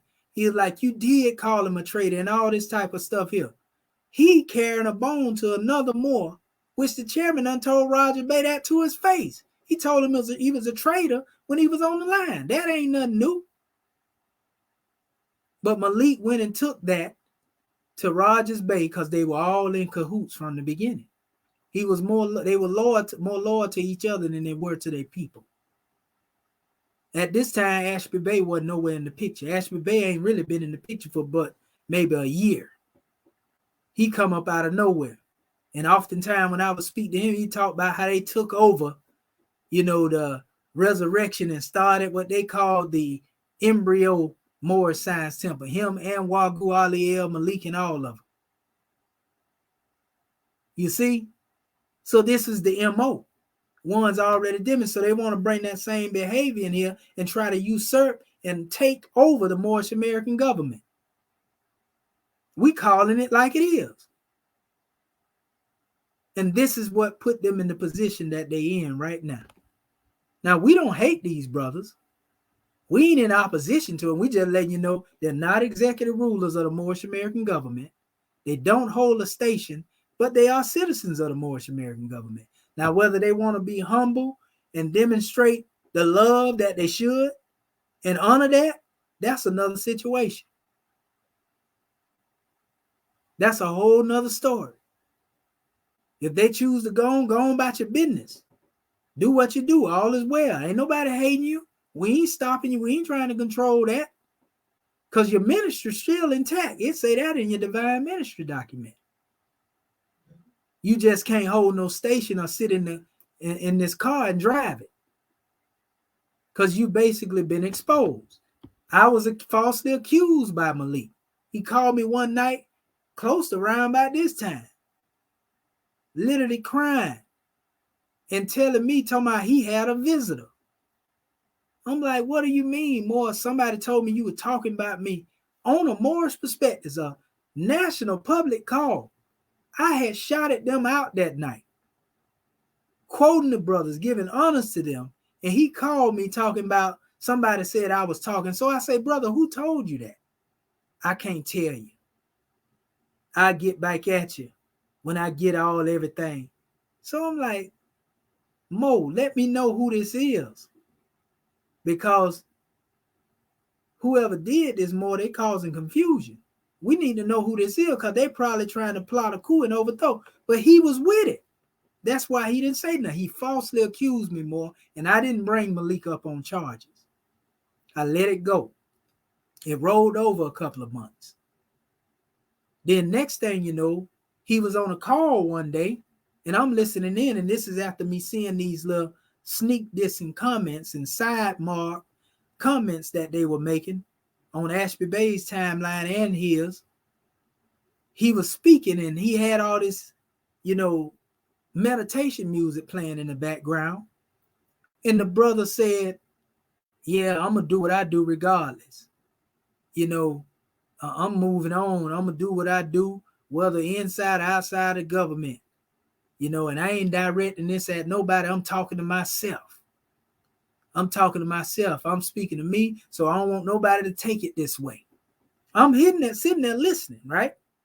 I'm hearing him sneak dissing and taking shots at the government. This was his declaration of departure, though. That's basically what he was demonstrating. And so as I listened there, and it was my time to come forth because I was the only official that was on the line, I didn't come forth to speak. I heard everything you said. And the reason I didn't come forth to speak is because I didn't have nothing good to say, Moors. It was good because it was going to be the truth. But it wouldn't have been healthy for the other babies, the Moors that was there. So I held my tongue. And I said the best response is no response. Now, mind you, this one is disrespecting and shooting these 22s, so to speak, and think one, well, he know the one that's out there, the other ones that listen, they don't know what's going on. But I hear him clearly. But I'm wondering, where is Mo coming from? Because we just on the phone drawing and all was well. So this is a Mo that is very unstable in his thought process. Falsely accuse you and then come forth sneak dissing and say that he ain't talking to nobody. And then when he seen that I didn't come on the call, family, He texted me right after the call. He said, I knew you would jump off. I got all your recordings of slanging mud. I never responded to that text. But right after he demonstrated more, anything I ever said in regards to any Moorish American, I done said it to their face. I done said it to them directly. I don't talk behind a Moor back and say something that I wouldn't say to their face. I call them out by name, just like I'm calling you Moors out by name. You out of law, you know you're out of law, and we stand on the law that we demonstrate. All that other stuff you're talking is for the birds, but we gonna let the people know what's really going on, because they have a right to know. And I don't have no hatred towards y'all, but I'm gonna stand on this truth. Y'all can do whatever you want to do. I don't hate you. I ain't in opposition, but we're going to let the people know what's going on. Because while we've been sitting here getting all these texts and these emails and these false accusations that you Moors been bringing against the government, we heard you. We've been sitting there. And you persisted, and while trying to act as if you were in your higher self. All the while you trying to overthrow the Moorish American government because you have a hunger for power and leadership. I'm going to let the ancestors sort you out. I don't wish nothing harmful to come to you. So that's them there again in the temple, right? This is where they've been nowadays, with the same people they were with prior to coming into the Moorish American government. Prophet said, you know, man will find himself where he can solve his problem best. If that's where they want to go, all is well. But you can't take none from Moorish American government with you. You can't claim nothing in the Moorish American government as yours. We don't hate you, but it's only one Moorish American government. Let me show you, because we almost done with this demonstration. There was another brother that came up in the consulate with him. You know, we didn't hear much from him. You know, the Gispe brother. We know this is masonry right here. Them the 5 points of fellowship. We don't hate him because of that. We just showing you the influence of what's going on. These ones are trying to usurp the authority. You see what I'm saying? Come on, man. We ain't no fools, family. This is not the time where the boule finna come over here and take over nothing and overthrow nothing.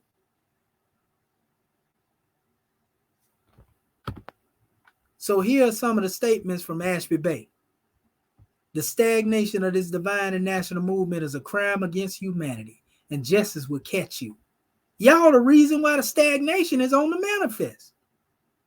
Because when we build up and we begin to appoint Moors to position to build, y'all want to do what y'all want to do. Y'all think this Burger King. Y'all want the beef. Because that's what you had in mind from the beginning. Then had the nerve to be out and long live our Moorish American theocratic government indigenous nation.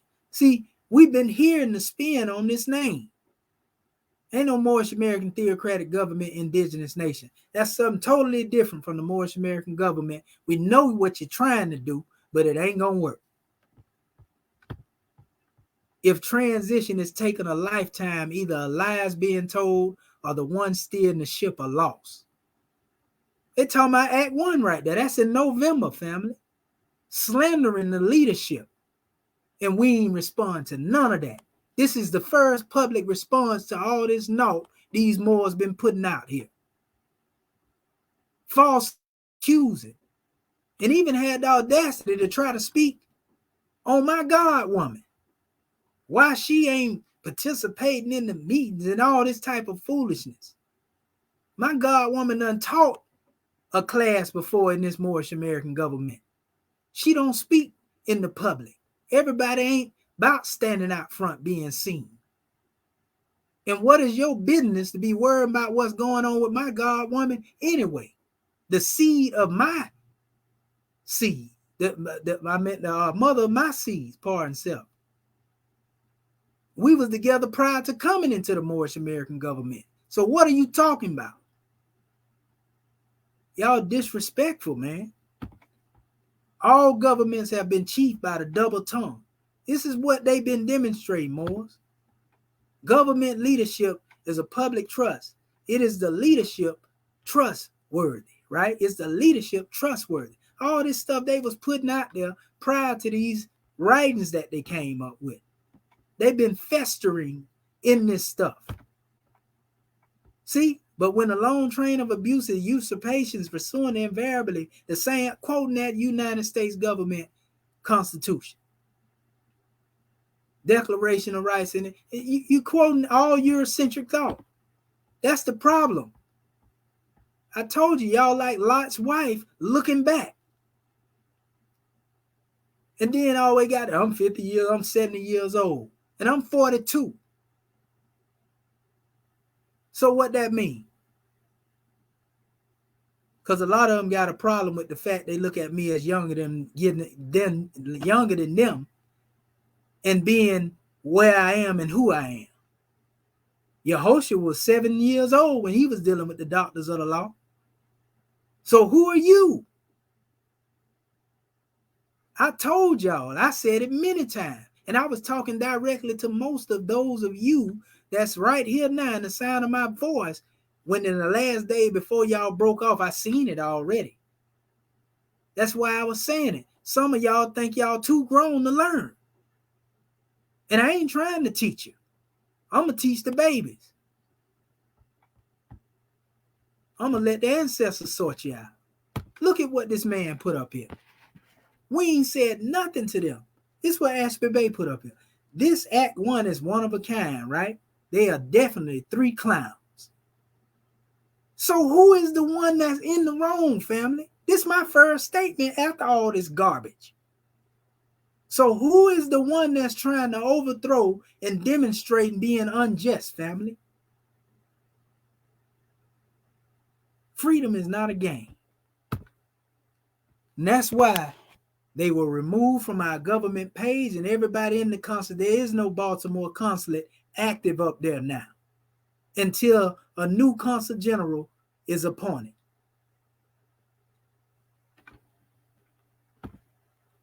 Every last one of them.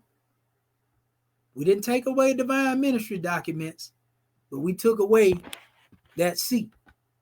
There they are again, right? I'm going to quote something from the Piscean Records. All they shall speak and say unto thee, art thou also become weak as we? Art thou become like unto us? Thy pomp is brought down to the grave, and the noise of thy vows, the worm is spread under thee, and the worms cover thee. How art thou fallen from heaven, O Lucifer, son of the morning? How art thou cut down to the ground, which didst weaken the nations? For thou hast said in thy heart, I will ascend into heaven. I will exalt my throne above the stars of God. I will sit also upon the mount of the congregation in the sides of the north. This is your mindset. I will ascend above the heights of the clouds. I will be like the Most High. Yet thou shalt be brought down to hell, to the sides of the pit. They that see thee shall narrowly look upon thee and consider thee, saying, is this the man that made the earth to tremble, that did shake the kingdoms? Are these those who tried to overthrow the Moorish American government? Are these those who tried to shake the foundation of the prophet? I'm going to let you hear the prophet. Is this what he said? He said, we are for love, truth, peace, freedom, and justice. And when these principles are violated, justice must then take its course. Any citizen or group of citizens who hold malicious feelings toward the government or the prophet or violate the divine covenant of the Moorish movement will receive their reward from Allah for their unjust deeds. All true Moors will and must obey the law as laid down to them by their prophet. If they lose confidence in their prophet, they should turn in their card and button, cease wearing their turban and fez, and return to the state where I, the prophet, found you. This is a holy and divine movement founded by the prophet Noble Drew Ali. And if the prophet is not right, the government is not right. So if you're saying the government is not right, you're saying the prophet ain't right, because he was the one that chose the chairman. And another thing, for those of you who try to wear our ensigns, I'm the one that gave Ashby Bey the semblance of the white medallion. That belongs to the Moorish American government as well. This was his original image. And I told him, no more, we already got a medallion. So we'll bring forth the white as an adept medallion. You see? And also in relation to dealing with the flag turning back white. We even had to get a chairman clarity on this measure, because one was thinking that you were trying to take it and usurp it and trying to create your own demonstration.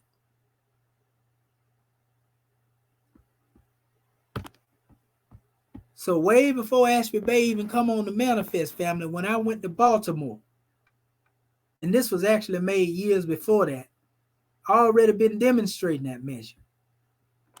You see what I'm saying? I designed these images in this way right here. These two here. You see what I'm saying? So you can't take nothing from the Moorish American government, because believe that it has ties that's going to cause broke-itis if you get out here playing. Now try me. So that concludes my special measure from that special demonstration, right? I got a little bit more here from this letter that was written. I'm going to finish reading it. And now that you can see everything that has been stated in the light of what has been claimed, and you can see that all of this is a coup, a plot to overthrow the officials and the leadership of Moorish America. And it ain't going to work. We see you. We see you, fam. Trust that and understand that. So, let me go here. And we're getting ready to close this out, Moorish Ken. Let me see right here. I'm going to go back to that original document that they had and let you now listen to their claims and the absurdity, of all of this foolishness that they trying to claim when they done been exposed now. Anybody that follow you, those who accept that, they will be cast out with you. Those who were cast out and those who accept the teaching. And I hope that you're listening, because I mean everything I said, and that's why it's public. I stand on anything that I said. Not from a standpoint of hatred, but from a standpoint of love. Anyway.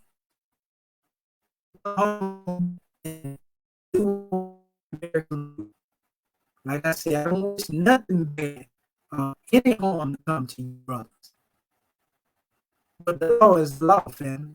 Islam is the law, and the law is alive and well. The prophets see everything. So I also will be careful about being disrespectful toward Act 1 and 2. All these comments about the chairman got dementia and all this disrespectful family stuff. Because the ancestors ain't pleased with that. The prophet ain't pleased with that, family. And this is the only statement that I will release in regards to dealing with this measure. And I won't speak upon it again. We just putting this out here so that people will have clarity and they gonna know what happened and what's going on. Y'all come to them with that knowledge. So let me pull this up here. This document is getting ready to close out. These are some of the things they said. Willful neglect. The Moorish American government lacks effective leadership at a high level. The government and nation have not made material non-satisfactory process over 13 years. We are at a point of stagnation. Malik been here longer than 13 years. So why the government ain't progress when he was here? Huh? Answer that question. In fact, we are at a point of stagnation. When every month in State of the Nation conference call, the chairman makes the statement that we will be hearing from the United Nations within 2 weeks. This statement has been made ever since the conference call arrangement. They have been in existence. It is not the demonstration of a nation of people to simply wait to hear from the UN about being recognized as a nation. They demand recognition as a nation based on their words, works, and deeds. We already been accepted as a nation. We were told to establish a government and go get our people and a tally of citizenship. Y'all the ones that's dragging behind because y'all think that, oh, the government's supposed to have millions of dollars. So the chairman, y'all got a welfare recipient mentality. You want money. You want fame. You want recognition. I got letters every time the chairman wrote the UN. I got the letters. I know what they said. So all that stuff you talking about is hogwash. And you know Moors don't deal with no swine. Our current leadership also states that Allah alone guides the destiny of the divine and national movement, and that this work would not be completed in our lifetime. We are Muslims, the will of Allah manifested in the flesh. Would this negative statement be uttered in invigorated active leadership? Should this statement and negative thought pattern it reveals to be allowed to shape the speed of our progress? This appears to be a leadership stall tactic, perhaps due to fear and unbelief. Here ones out here bringing government to you. You just come into the knowledge of it, but we fear. We have unbelief. We trying to stall. No, in other words, we understand that this government is guided by Allah. And it unfolds as it unfolds according to his will. Whether it unfold tomorrow, the day after that, or 20 years beyond that. That's Allah's will. All you're supposed to be doing is doing the work for now.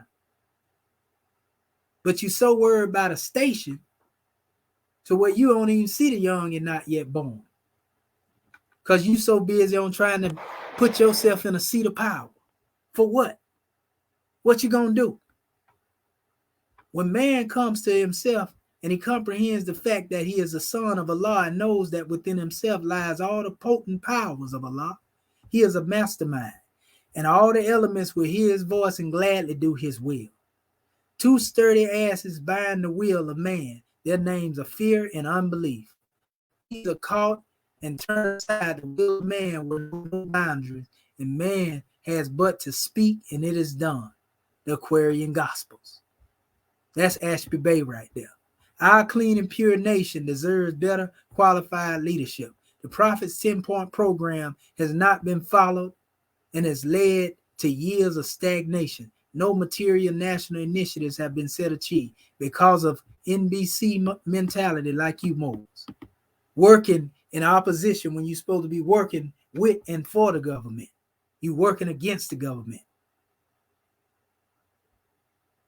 Course of events. The Grand Sheikh, the Chairman, and Assistant Grand Sheikh are in violation of Act 3 of the Divine Constitution of Moorish America.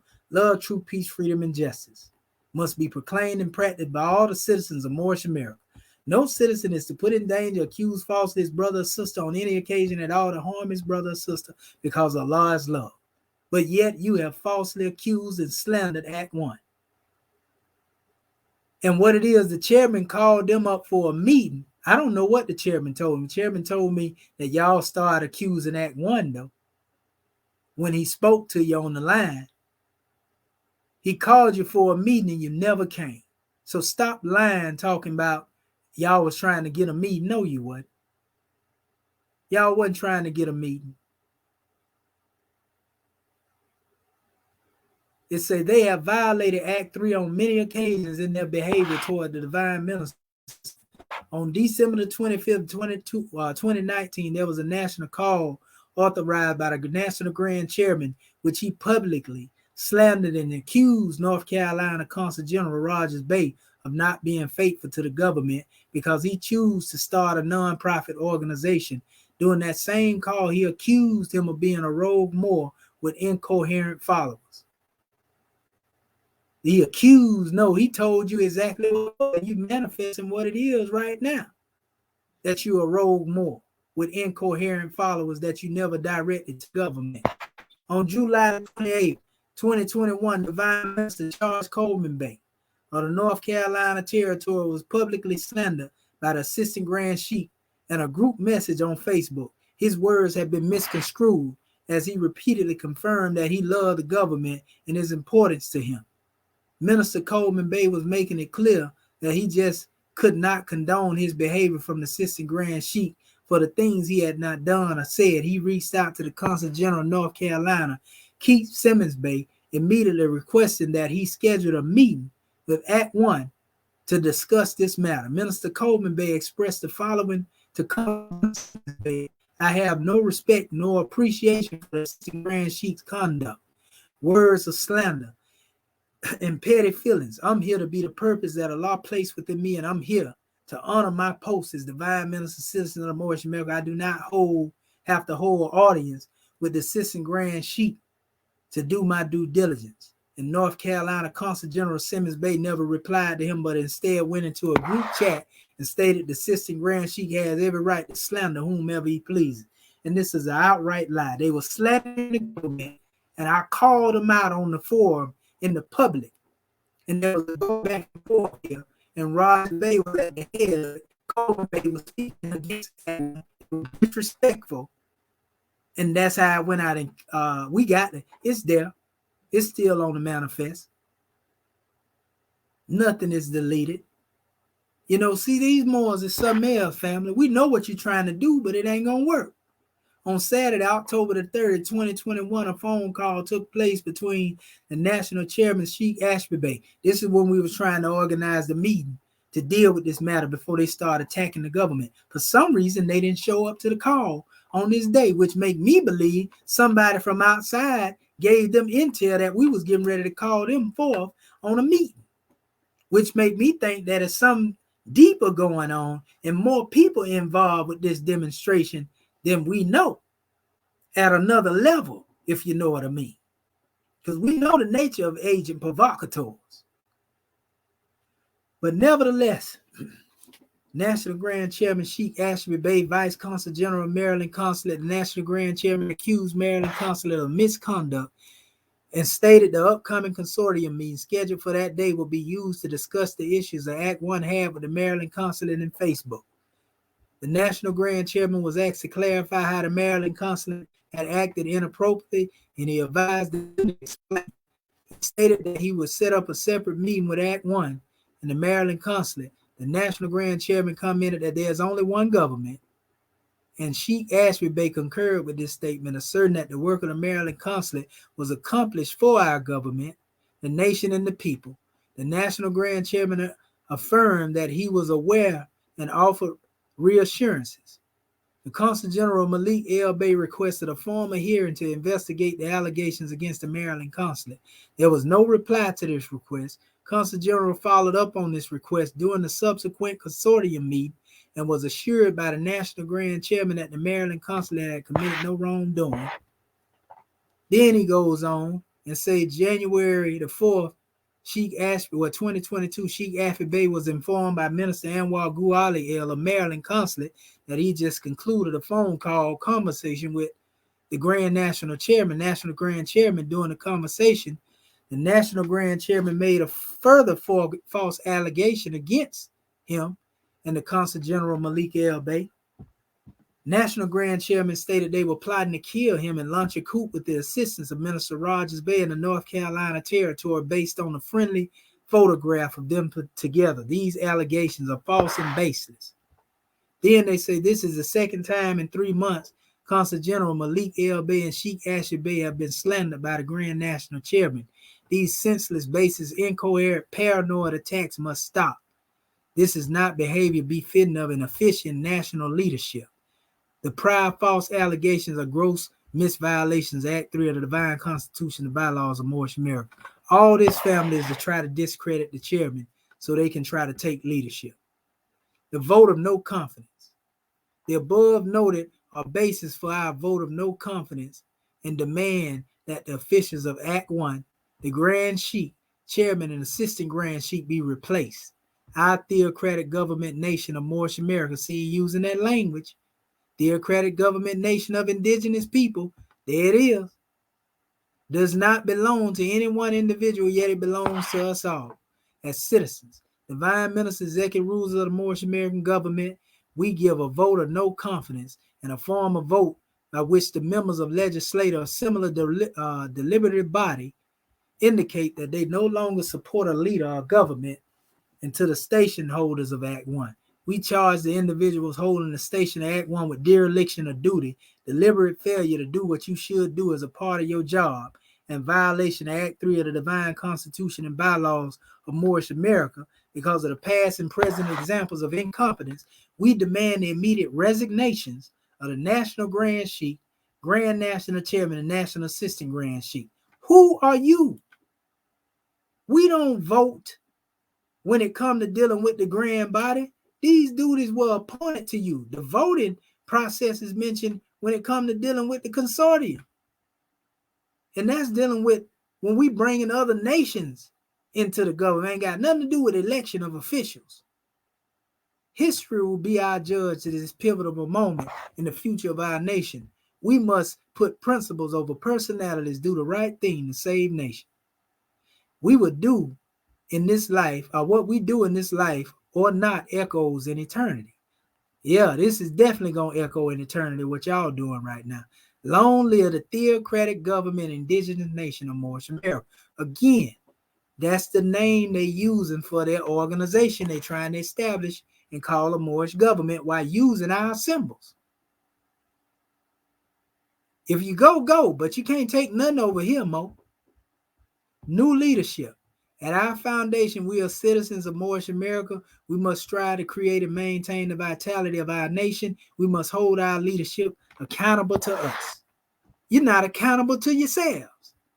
In this interim period, the vanguards will seize administrative control of this government on the behalf of the government. So you're going to overthrow. You're going to force your way, muscle your way into authority. In due course, I feel sorry for you boys. In due course, new qualified national leadership will be appointed according to our law. New leadership will come from upright, trustworthy citizens from among the grand body and executive rulers.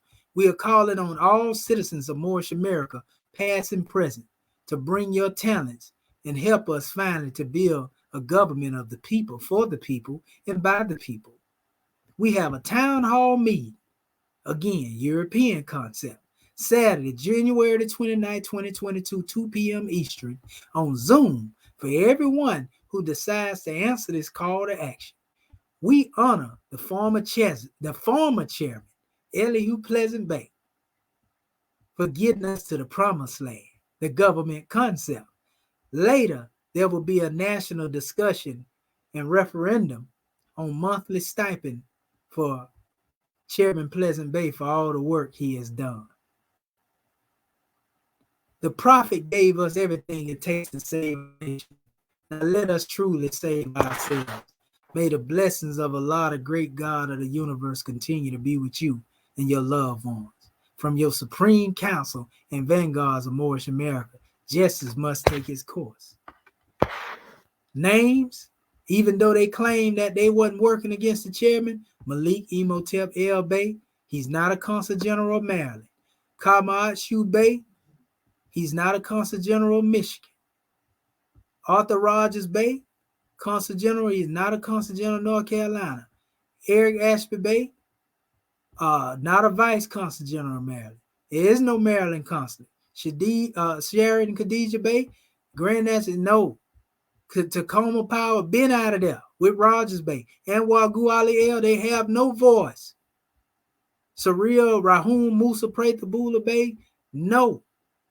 Terrell Freeman El, no. All these ones have been removed from office and do not hold a position in this Moorish American government. This came from Act 1. This is the consensus of the executive rulers of Moorish America. This ain't something that one individual did. We all agreed on this. And I close with this statement from our National Grand Mufti. This is my last statement here. Quote me right if you're listening, because I won't respond to nothing else you put out there. This is my response to everything you have said and how you have slandered me, the chairman and the grand sheik, and this is what this will stand. It will echo for eternity. I ain't gonna respond to nothing that you do. Don't care what you do. But we letting the people know what it is. We keeping it moving, family. Okay? So what we want to do is close out with this statement from the National Grand Mufti, and we give honors to those of you who have been viewing.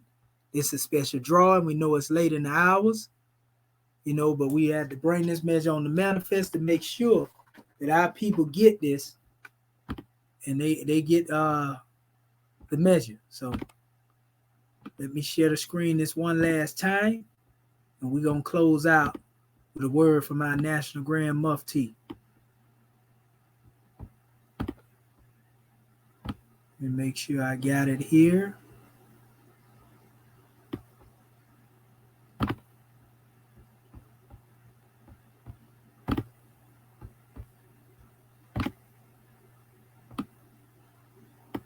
There it is right there. Okay. This is a statement from the Grand Mufti of Moorish America, family. It states the office of the Grand Mufti. In defense of our Moorish American government, the office of the Grand Mufti put forth this statement that when the principles of love, truth, peace, freedom, and justice, or love, truth, peace, and freedom are being violated, justice must then take its course, according to the divine constitution and bylaws of Moorish America.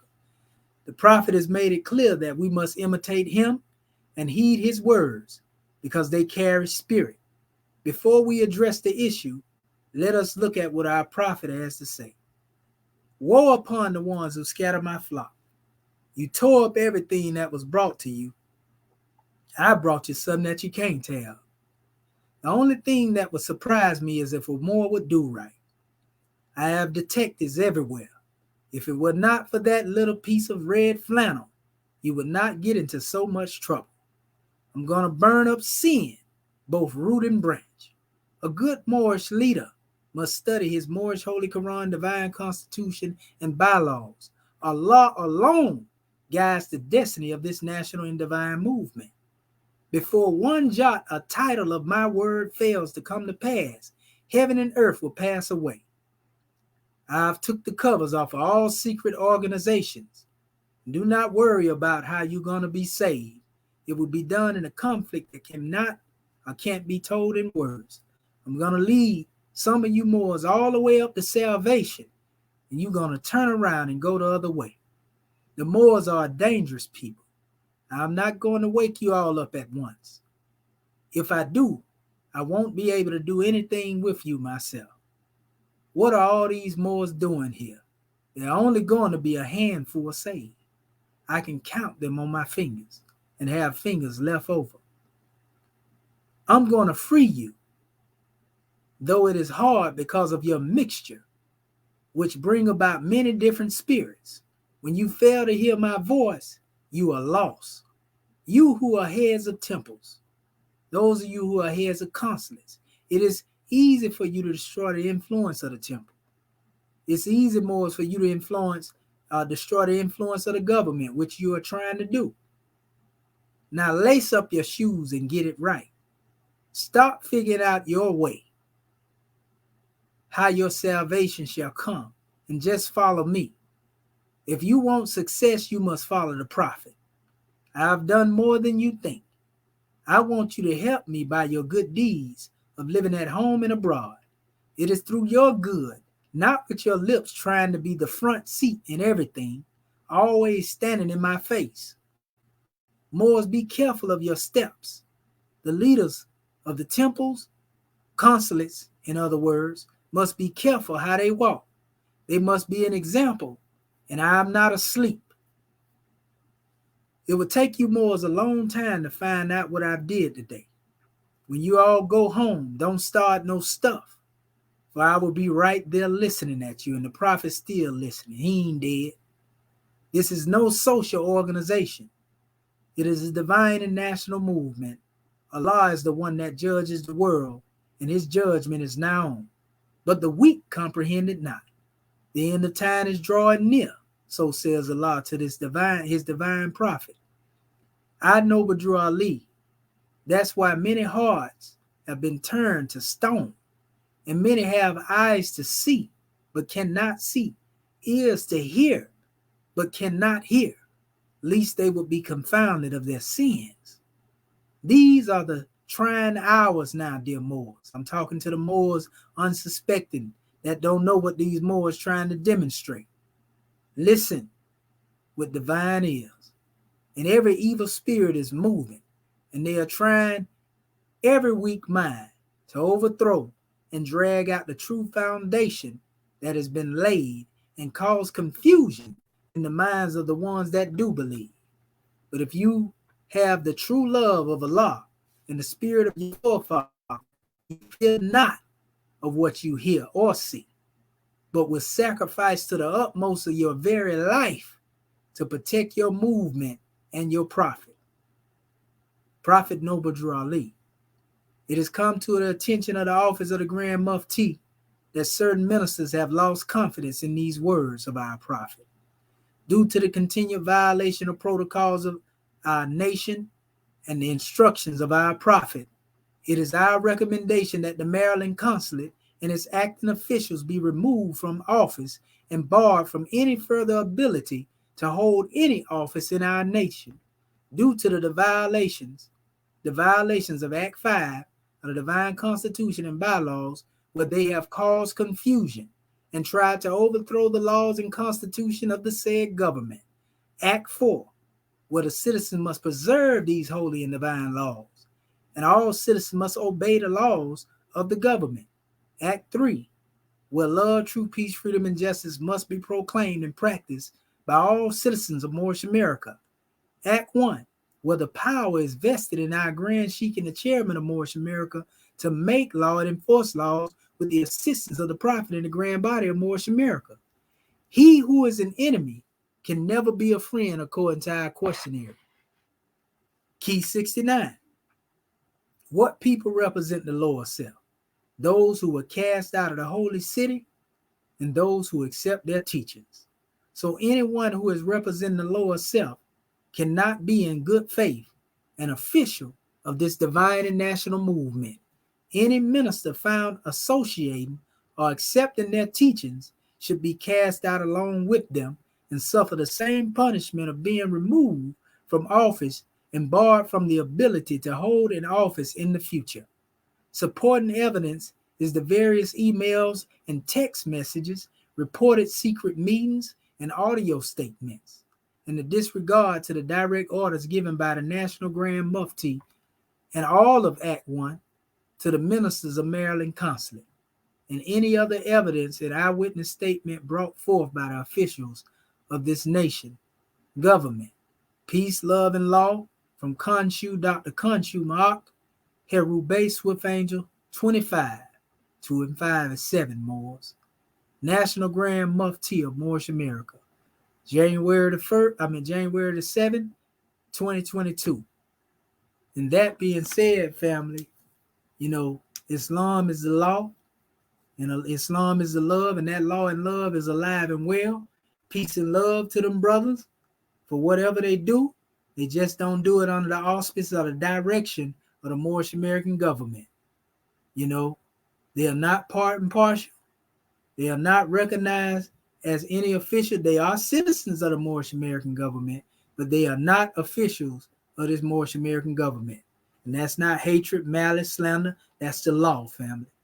So that being said, I want to just say peace, love, and law at all costs to all of our family, and say keep the love out front. Learn to love instead of hate.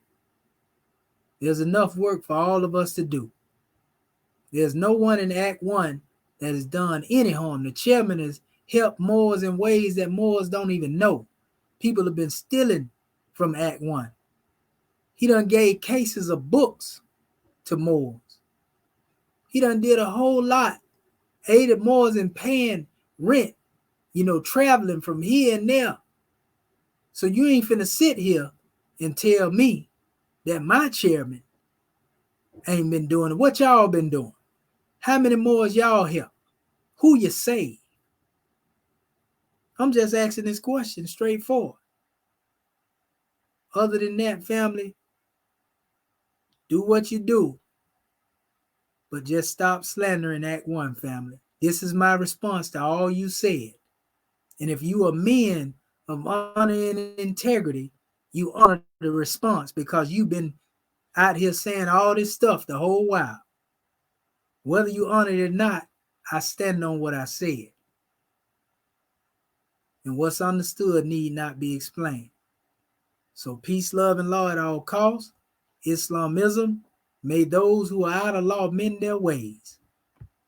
And gratitude to all of those who are truly on the front line bear the name of faithful. Islam, Moorish kin, at this time we bring this broadcast to an end. And may we come into this new year, with greater thoughts of elevation. Peace and love.